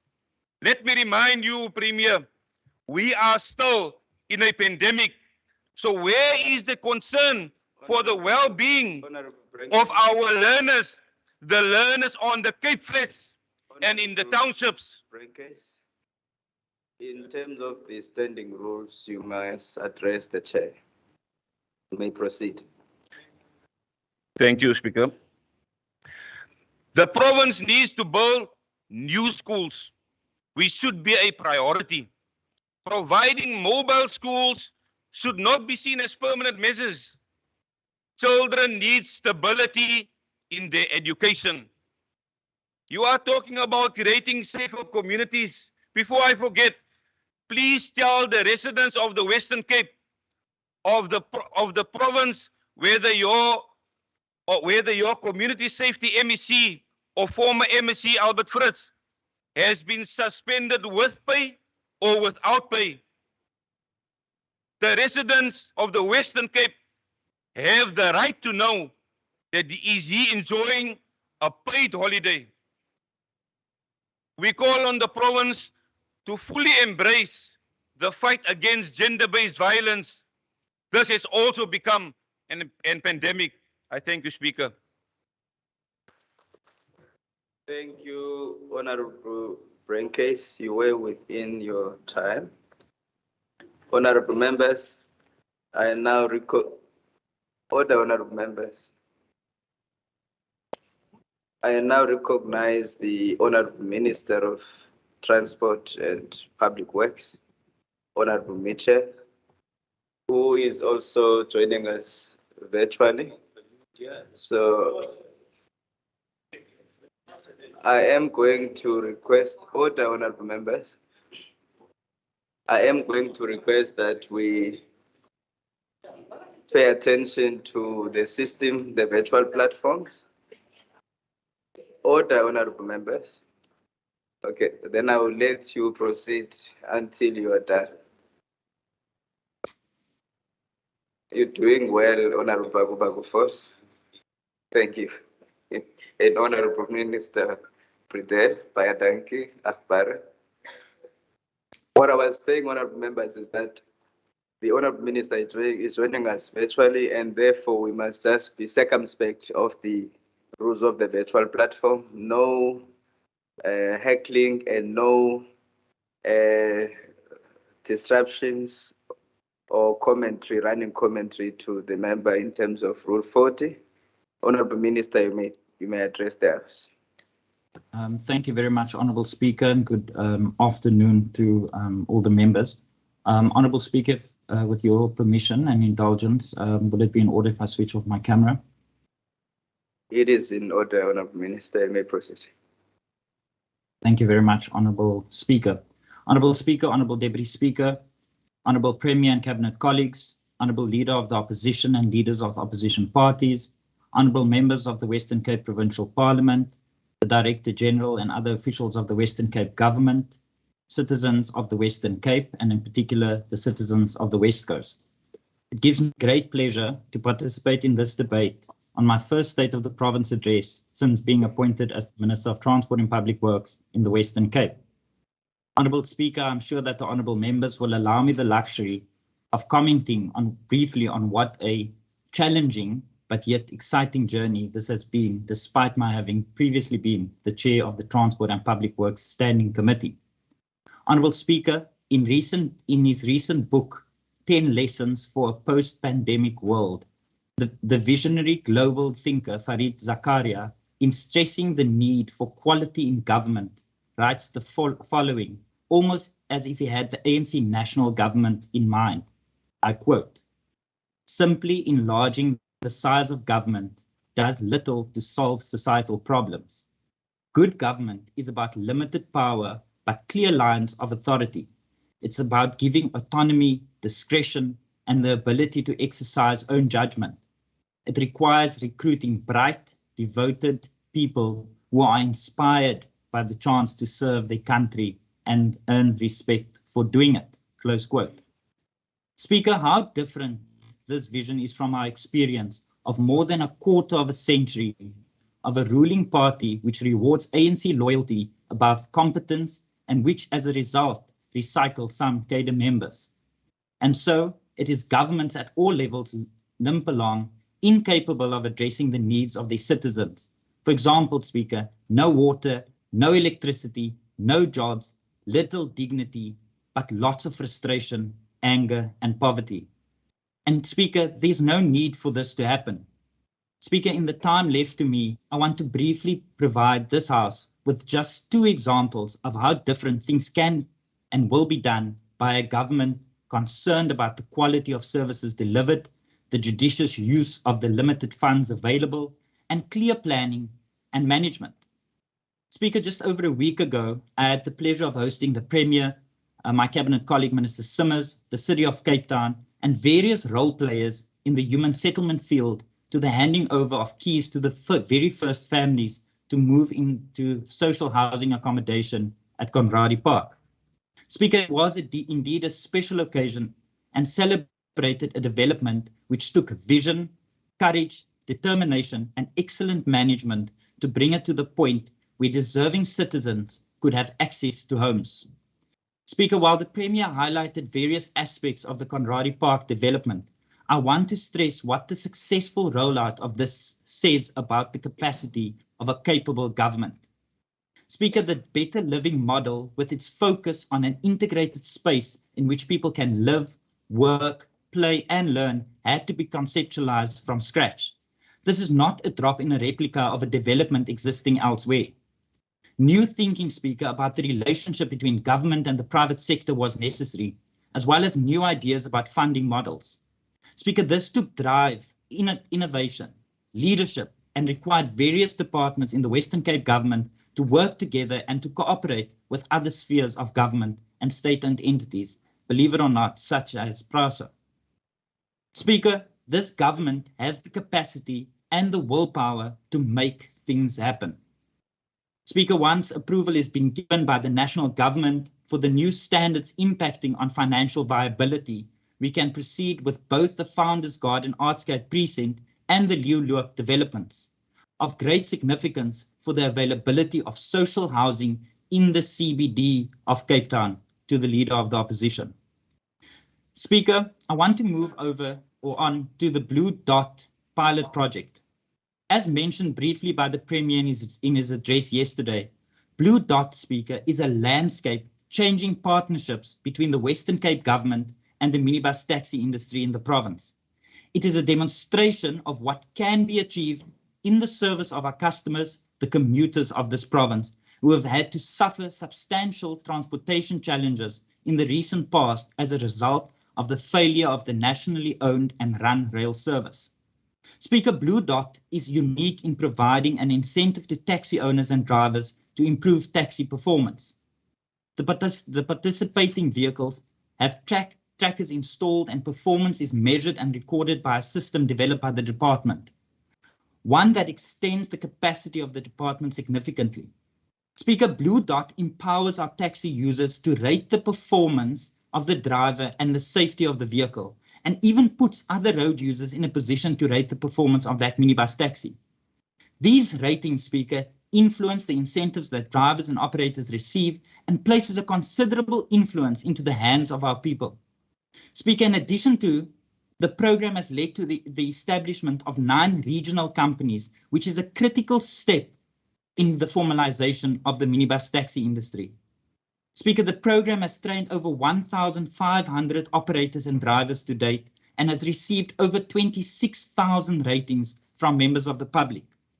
Speaker, despite the pilot having run for a short period only, we've already seen shifts in behavior, and taxi owners and drivers have improved their performance to earn higher incentives. Speaker, these are profound achievements and point to one clear conclusion. The pilot has been a success. It is also strongly supported by the minibus taxi industry itself. Speaker, I want to take a brief look at just a few of the achievements of the pilot that will highlight the progress made since May 2021 when the system went live. These highlights include, Speaker, that the number of green status operators currently stands at 500. The number of green status vehicle currently stands at 800. 26 user ratings were received. Speaker, 3 million kilometers per month were monitored. Yes, Speaker, 3 million kilometers a month is being monitored. The obvious impact on harsh driving and the reduction by 1/3 since June last year.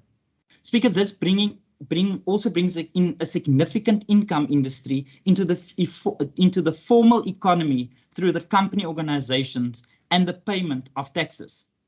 Speaker, this system, in many ways, still in its infancy, is arguably the most innovative and impactful minibus taxi initiative implemented in the entire country. I want to repeat this, Speaker. It is arguably the most innovative and impactful minibus taxi initiative implemented in the entire country. It must be seen, Speaker, against the backdrop of an industry which in the Western Cape transports almost 1 million commuters a day and which therefore at the moment accounts for 75% of all public transport journeys. Speaker, given the collapse or the entire collapse of the nationally owned and run Metro Rail, the people of the Western Cape and much of the economy of the Western Cape rely on this public mode of transport. Speaker, this is indeed a significant achievement, which I'm extremely proud of, and I want to thank all officials and the minibus taxi industry and our commuters for taking part in this pilot project to ensure that we create a functional, reliable and safe public transport system in the Western Cape. I thank you. Thank you. Thank you, Honorable Minister. You were well within your time. Honorable members, I now recognize the Honorable Member Mkondo.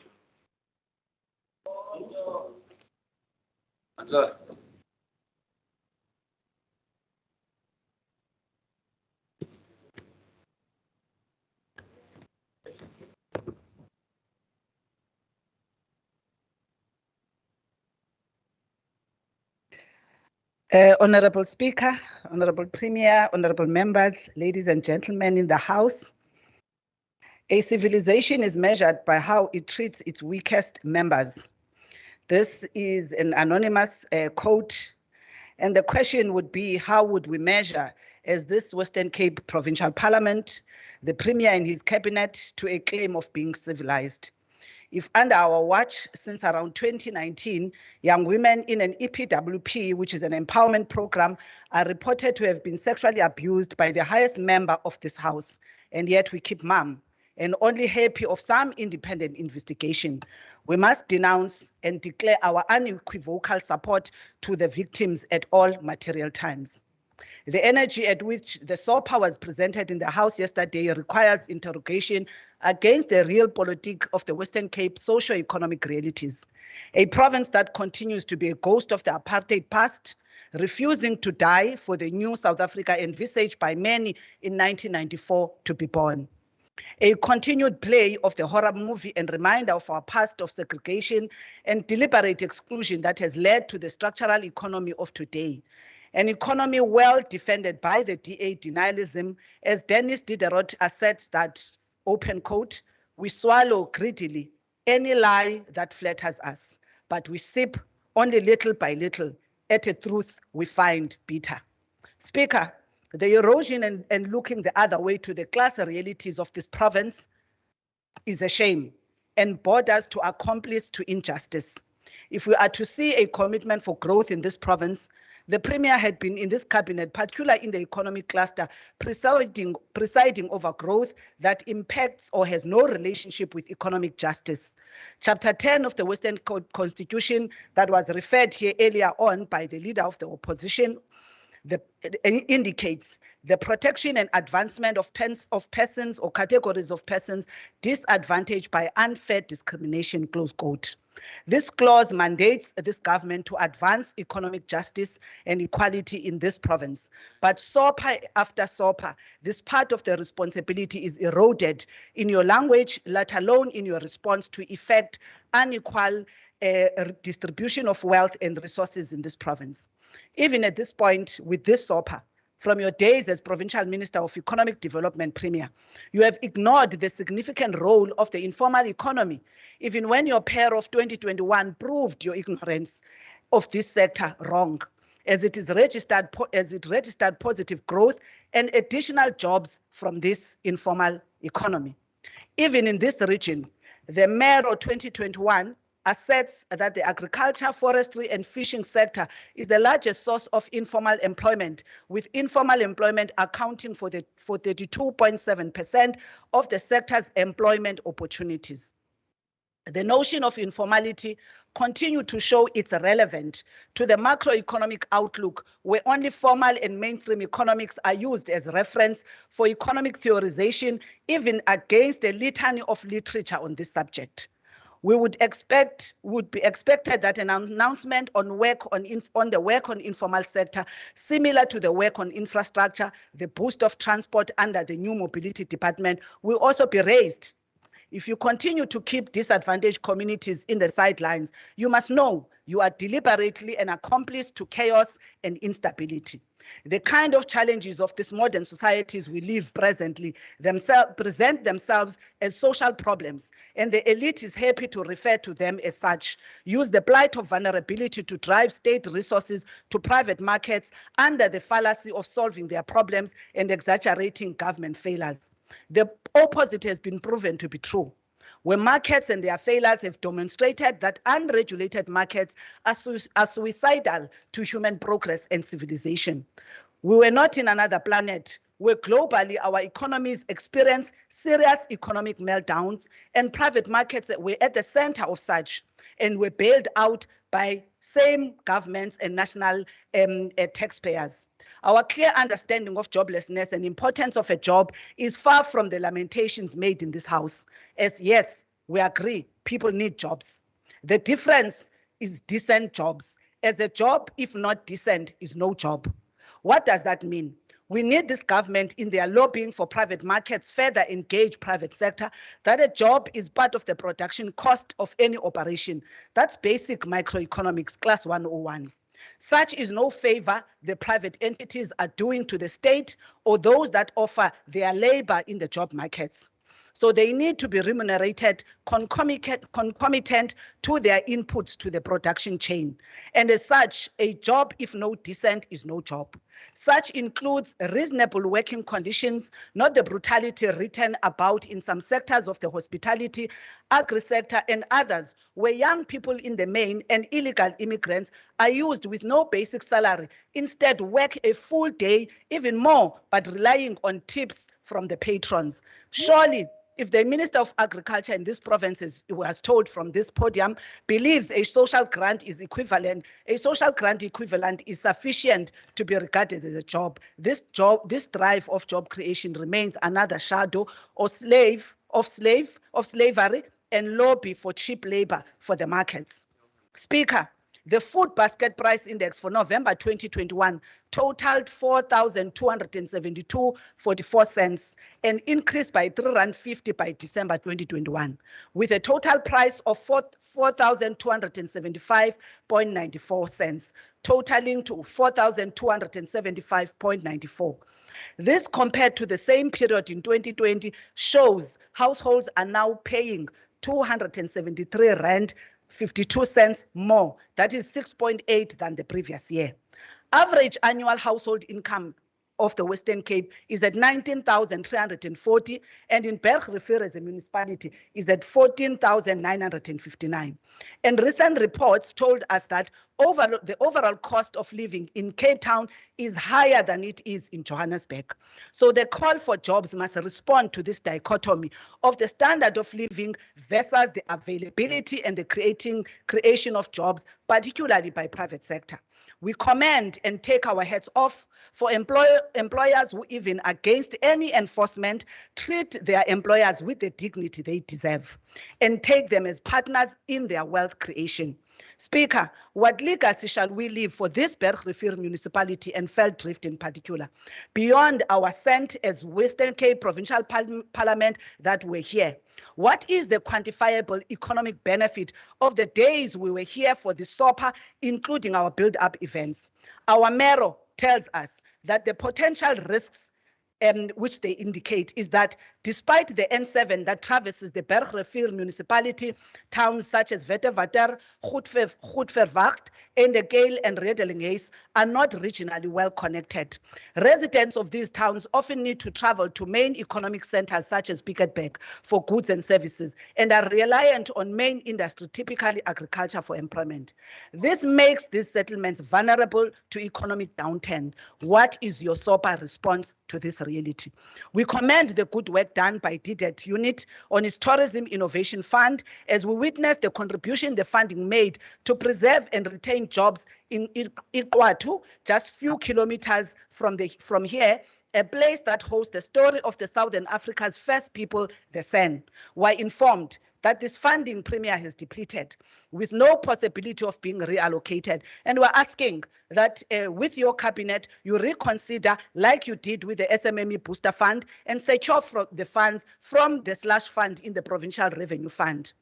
This government, which always brags about being driven by data and evidence-based approach to governance, has chosen to snap evidence provided by the mayor regarding inequalities in the province. Inequality rate in the West Coast District shows in the socio-economic profile of Bergrivier municipality, as highlighted in the 2021 mayor, shows that income inequality between 2014 and 2020 has worsened in the area.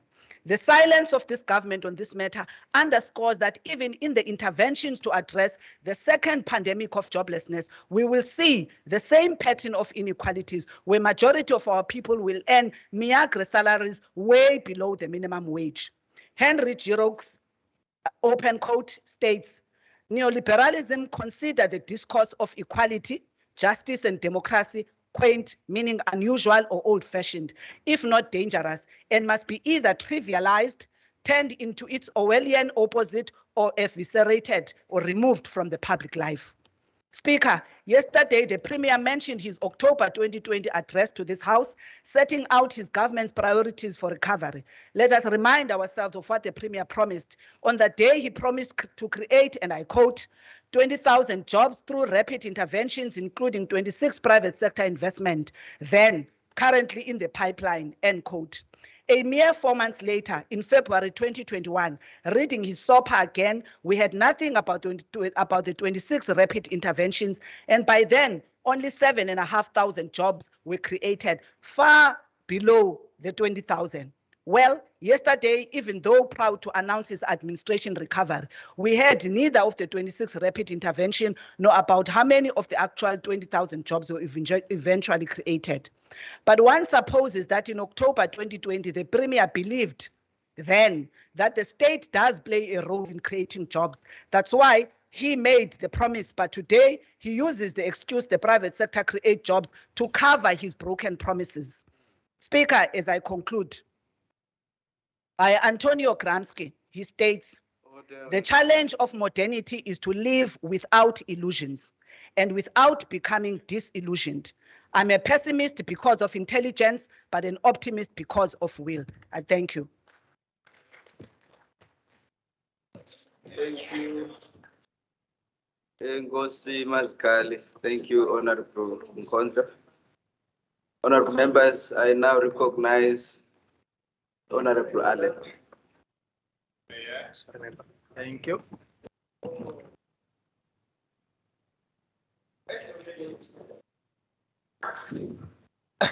Honorable Speaker, Honorable Premier, Honorable members of the Provincial Cabinet, Honorable members of this Provincial Parliament, most importantly, citizens of the Western Cape. It is amazing to be here. Dis lekker hier in die Weskaap, die land en die streek van die groot sederboom, maar ook die plek van sout.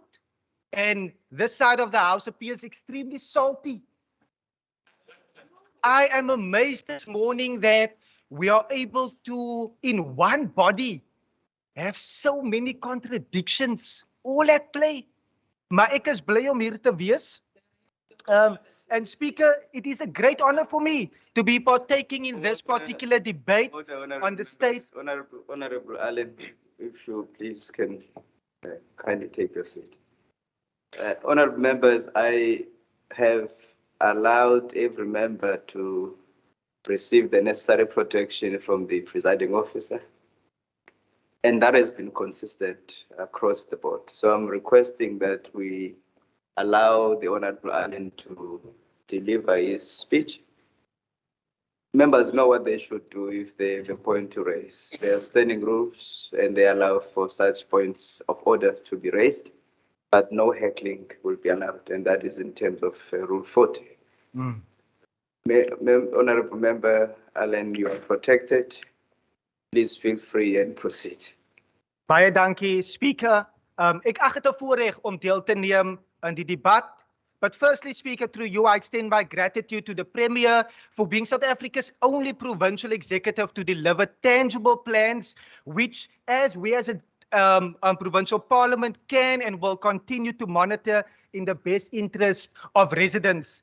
And members of this House, especially on this side of the House, we are profoundly aware of our responsibility to residents that they have conferred on us. We take this duty extremely seriously. And last week, while we were here in the West Coast, visiting communities and conducting oversight, it reminded us of this significance. It is further evident that since the DA took over this province in 2009, we have put this province firmly on the road to the future. Speaker, the opposition's comments take debate to a new low and hypocrisy to a new height. We are not surprised, however. With the ANC, we knew exactly what we will get. The same old misinformed conclusions, disinformation, and their continued playing of politics. Considering the amount of time that was allocated to the opposition parties and the amount of words that we speak per minute, it's roughly 10,100 words that were spoken by the opposition, all misinformed. Daarom is dit so bedompig hier. All misinformed. So let me address some of the misconceptions that the opposition has been spewing here this morning. Firstly, on the Environmental Commissioner. Speaker, we heard NIMBY this morning, and this is a classic example of hypocrisy. Let us allow Honorable Allen to proceed. Honorable Allen, will you please take your seat? We are muting the time. Chair, Please can proceed. the What's your Chair, a question? Can the honourable possible incoming MEC for community safety take a question? Thank you. Chair. Thank you, Honorable Said. Thank you. Thank you, Honorable Members. Order. Yes. Honorable Allen. Yes, I'll take a question at lunchtime. That should work for me. That is now clear that during lunchtime, so let us allow Honorable Allen to proceed. A classic example of hypocrisy. The member mentioned NIMBY not in my backyard, but where we are now, I wonder why didn't the ANC colleagues engage their national counterparts when over 15,000 tons of chemicals, 15,000 ton chemicals, in die see 250 meter hier vanaf af, not in my backyard, but they still gave permission. The national government still gave permission. Honorable Members, Honorable Allen, will you please take your seat? Honorable Members, order. We have a debate today and you had all the time to speak, and you addressed the various aspects of what the Premier had addressed or not addressed in your view in terms of the SOPA. Now, Honorable Allen is speaking on the same topic. Why is it that you don't want him to speak? So I'm asking you to allow him to continue because you're standing between lunch and us. Some of us are hungry. So let us allow Honorable Allen to proceed. Thank you so much, Speaker, and I trust that the time will still be afforded to me. Speaker, to continue, and I will get to the safety plan and the misconceptions. Member Botha already addressed the fact of the Western Cape Education Department's head office, because here we see you even complain about saving money. The contradiction is so amazing. I will further say, earlier on, Ivan Klute was mentioned, and we welcome the interest from the ANC about Ivan Klute, because since the ANC are the ones responsible for most of his distress and struggle that he has gone through in recent years. I welcome the input from the walking bus that was indicated earlier on. And I do want to say that the city is professionalizing the program with the inception of facility protection officers. Walking bus members will be the first to get the opportunity to apply, and which will allow more skills development and career paths. Ons kan nie net laat die mense daar bly nie. So we are professionalizing it. Further on, I would like to say, is nie oor 1,000 unplaced learners here. The figure is currently at 874, and the member will be aware that we will continue to conduct oversight in that regard. Order, honorable members, please proceed, Honorable Allen. Let me continue, Speaker, because here in the Western Cape, we are not swayed by this. We know that our government... Honorable Allen, you have 10 minutes, 18 seconds, so you may proceed, sir. Thank you so much. I trust that they will, not for the residents of the Western Province, if you are watching, I sincerely hope that there will be, this side of the house, there will be some maturity and people will act like adults, which I hope, Speaker. But on all fronts and most metrics, the Western Cape does better than anywhere else in South Africa. We tower ahead and shoulders above the rest. Even the president has acknowledged it, which was quoted here earlier today. And yet, the AG's report or independent reports from Ratings Africa, which conclude that the Western Cape is the best run province in the entire South Africa. But there appears to be a contradiction between reality and the ANC's so-called facts. But Speaker, just yesterday, Premier Alan Winde and Minister Maree opened a new library in Noordhoek, here in the Bergrivier municipality. And during this opening, Minister Maree remarked, Google can bring you back 1,000 answers. A librarian can bring you back the right one. But even if you Google, which is the best run province in South Africa, the answer is very clear, the Western Cape. So Speaker, on the one hand, we all know that it is an incontestable, irrefutable fact that the Western Cape does way better than any other province in South Africa. But on the other hand, we also know that the bar has been set so low by ANC provinces that it is remarkably, the contrast is so remarkable. It is not a standard, not even a close competitor. And like the Premier said, Speaker, we cannot be happy with being the best band on the Titanic. We need to do more, and I completely agree. Speaker, through you to the residents of the Western Cape, I want to assure you that we are making great strides. We remain committed to you and to continue to serve you. Because I'm sure that each one of us in this house, especially those on this side, would agree that the Western Cape has the potential to become a province of truly global renown. This is possible, and I wish to remind our opposition that for any government at any level to create conditions for sustained progress towards prosperity for all, three conditions are required. Firstly, the rule of law. We play by the book in the Western Cape at any level because we understand to create the conditions for sustained progress, we need the rule of law. Secondly, a culture of accountability. Hence, our legislature actually functions unlike the ANC's ones most in other provinces, which is too often to get a written answer from most MECs or have the Premier come to a committee, but also a capable state or a well-functioning state, which the ANC here in this province is privy to. Just as the Honourable Chief Whip pointed out, we see this in the Western Cape where clean audits are achieved and money is spent where it matters and on most in those that are needing.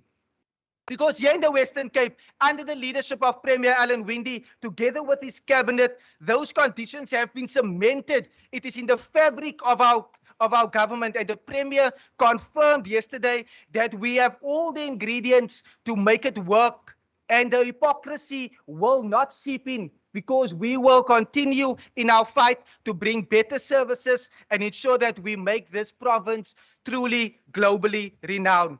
We will rethink, the Premier said, and we will refocus and we will innovate. When the opposition mentions that we are not innovating, it really boggles my mind. Waar woon hulle? Where have they been for this last couple of years? I can understand that a good member is new to this house and we welcome him. So we are looking forward to showing him what we are doing in committees, and we are looking forward to that engagement. The EFF talking about social cohesion. You don't need to look far to understand that the EFF has been breaking the social cohesion in this province for way too long. We have heard when we fight, we love this province. We don't want to be fighters, Speaker. But in the criminal justice system, the people, the residents are represented by a number of role players. The SAPS, the NPA, the courts, the Department of Justice, the Department of Correctional Services, and Member Marais mentioned Correctional Services, which is a national competency, which has been underfunded for the last 5 years, which are making prisons unbearable. It's creating for gangs to continue their grip on communities, and that's at national level. But further, we also know that these are all situated as at a national level. That which needs to be fixed in this province is a national competency, and I will encourage ANC colleagues to call, to WhatsApp their colleagues at national level, even if they blue tick you, which we know they do, because they don't even take you seriously at a national level. Because, and I would not support, and I don't think anyone on this side even would support a provincial government that isn't working for the people. We have remained committed and we will continue in our efforts. But time is not on anyone's side. We've seen SAP's leadership engage in petty squabbles. Just today, Times Live announced again that the police commissioner and the national minister of police are fighting again. They are fighting whilst the residents are suffering. We have seen that SAPs are under-resourced, under-trained, understaffed, and are facing ever-increasing challenges in the DNA processing. Just earlier this morning at 9:45, I've received an email from SAPS stating that the current backlog in the DNA samples is currently at 62,848. I remembered because it's so big. Our people are suffering.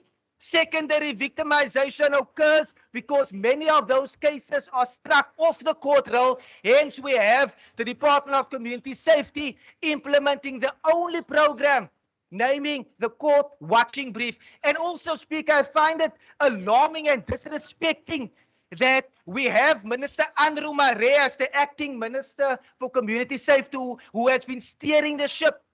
We have Advocate Pillay, the HOD, and countless officials that have dedicated their lives to ensure that this province is a safer province. And then they are lambasted by Leon's young youngster CPT say yeses. Hence,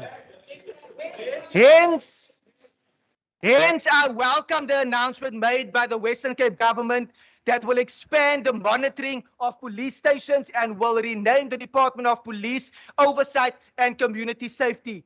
Through you, Speaker, thank you, Premier. This department is the only one of its kind. Those that attend the committees will know, and I will encourage everyone to attend so that you have first-hand knowledge of what we are talking about. It's a two-pronged. Ek het opgegroei, ek het gehakkel. Nee, so soms as ek excited raak en dan hakkel ek nog. Speaker, you can ask my wife to confirm that. But this department is the only one of its kind. Yet again in the Western Cape has gone above and beyond its mandate as a result of the ANC continuously failing.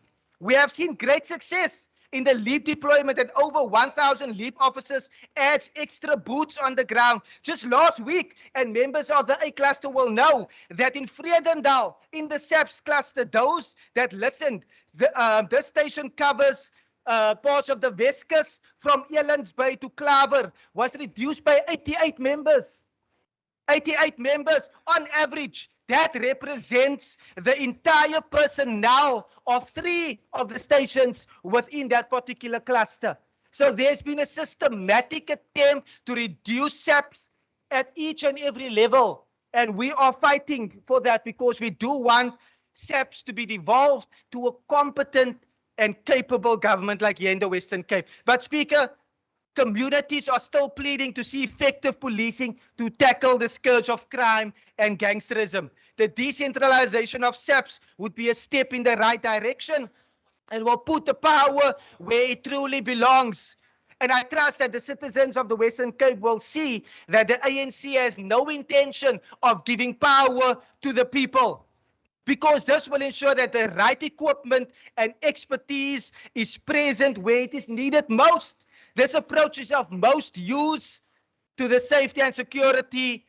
It's just more words. Maak het net meer bedompig. And residents will be able to feel this. Even if you are in Mitchell's Plain, in Delft, residents of the Western Cape will be able to feel how this entire province has been filled with hypocrisy. But I'm looking forward to listening to the Premier later as he continues to clarify the misconceptions. But Speaker, it is abundantly clear that at a... You can finish your last sentence, please. Ooh. Honourable members, Honourable Member, you can finish your sentence. That being said... Order. Order, members.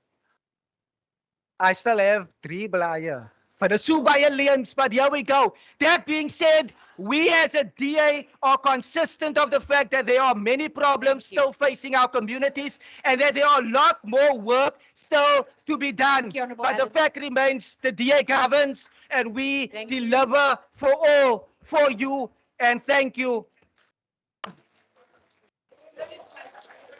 Thank you, honourable members. That concludes the debate, but I wanted to be here prior to the finish of the debate so I could actually deliver my ruling. If I can have order in the House, please. During the debate on the State of the Province address, the Honourable Bartman raised a point of order to the effect that Honourable Windvogel was in breach of Rule 59, in that she, when being critical of the conditions that exist at Khayelitsha Hospital, reflected on the dignity and integrity of Honourable Baku Baku Force, who allegedly serves on the board of the hospital and by association being unfairly criticised. I undertook to listen to Hansard and rule on the matter at a later stage. I have now had an opportunity to scrutinise a Hansard recording of the relevant portion of the speech and wish to rule as follows. The Honourable Windvogel, in her speech, did not refer to a specific member or members of the House when criticising the conditions at the hospital, and was within her rights as a member to have made those statements in terms of the rules of debate. My ruling is that the point of order by Honourable Member Bartman cannot be sustained. It then follows, order please, it then follows that subsequent points of order raised by members in relation to Honourable Bartman's point of order are therefore of no consequence or effect. This matter is now considered dispensed of and no further discussion will be allowed. I so rule. Honourable members, the House is now suspended. Thank you.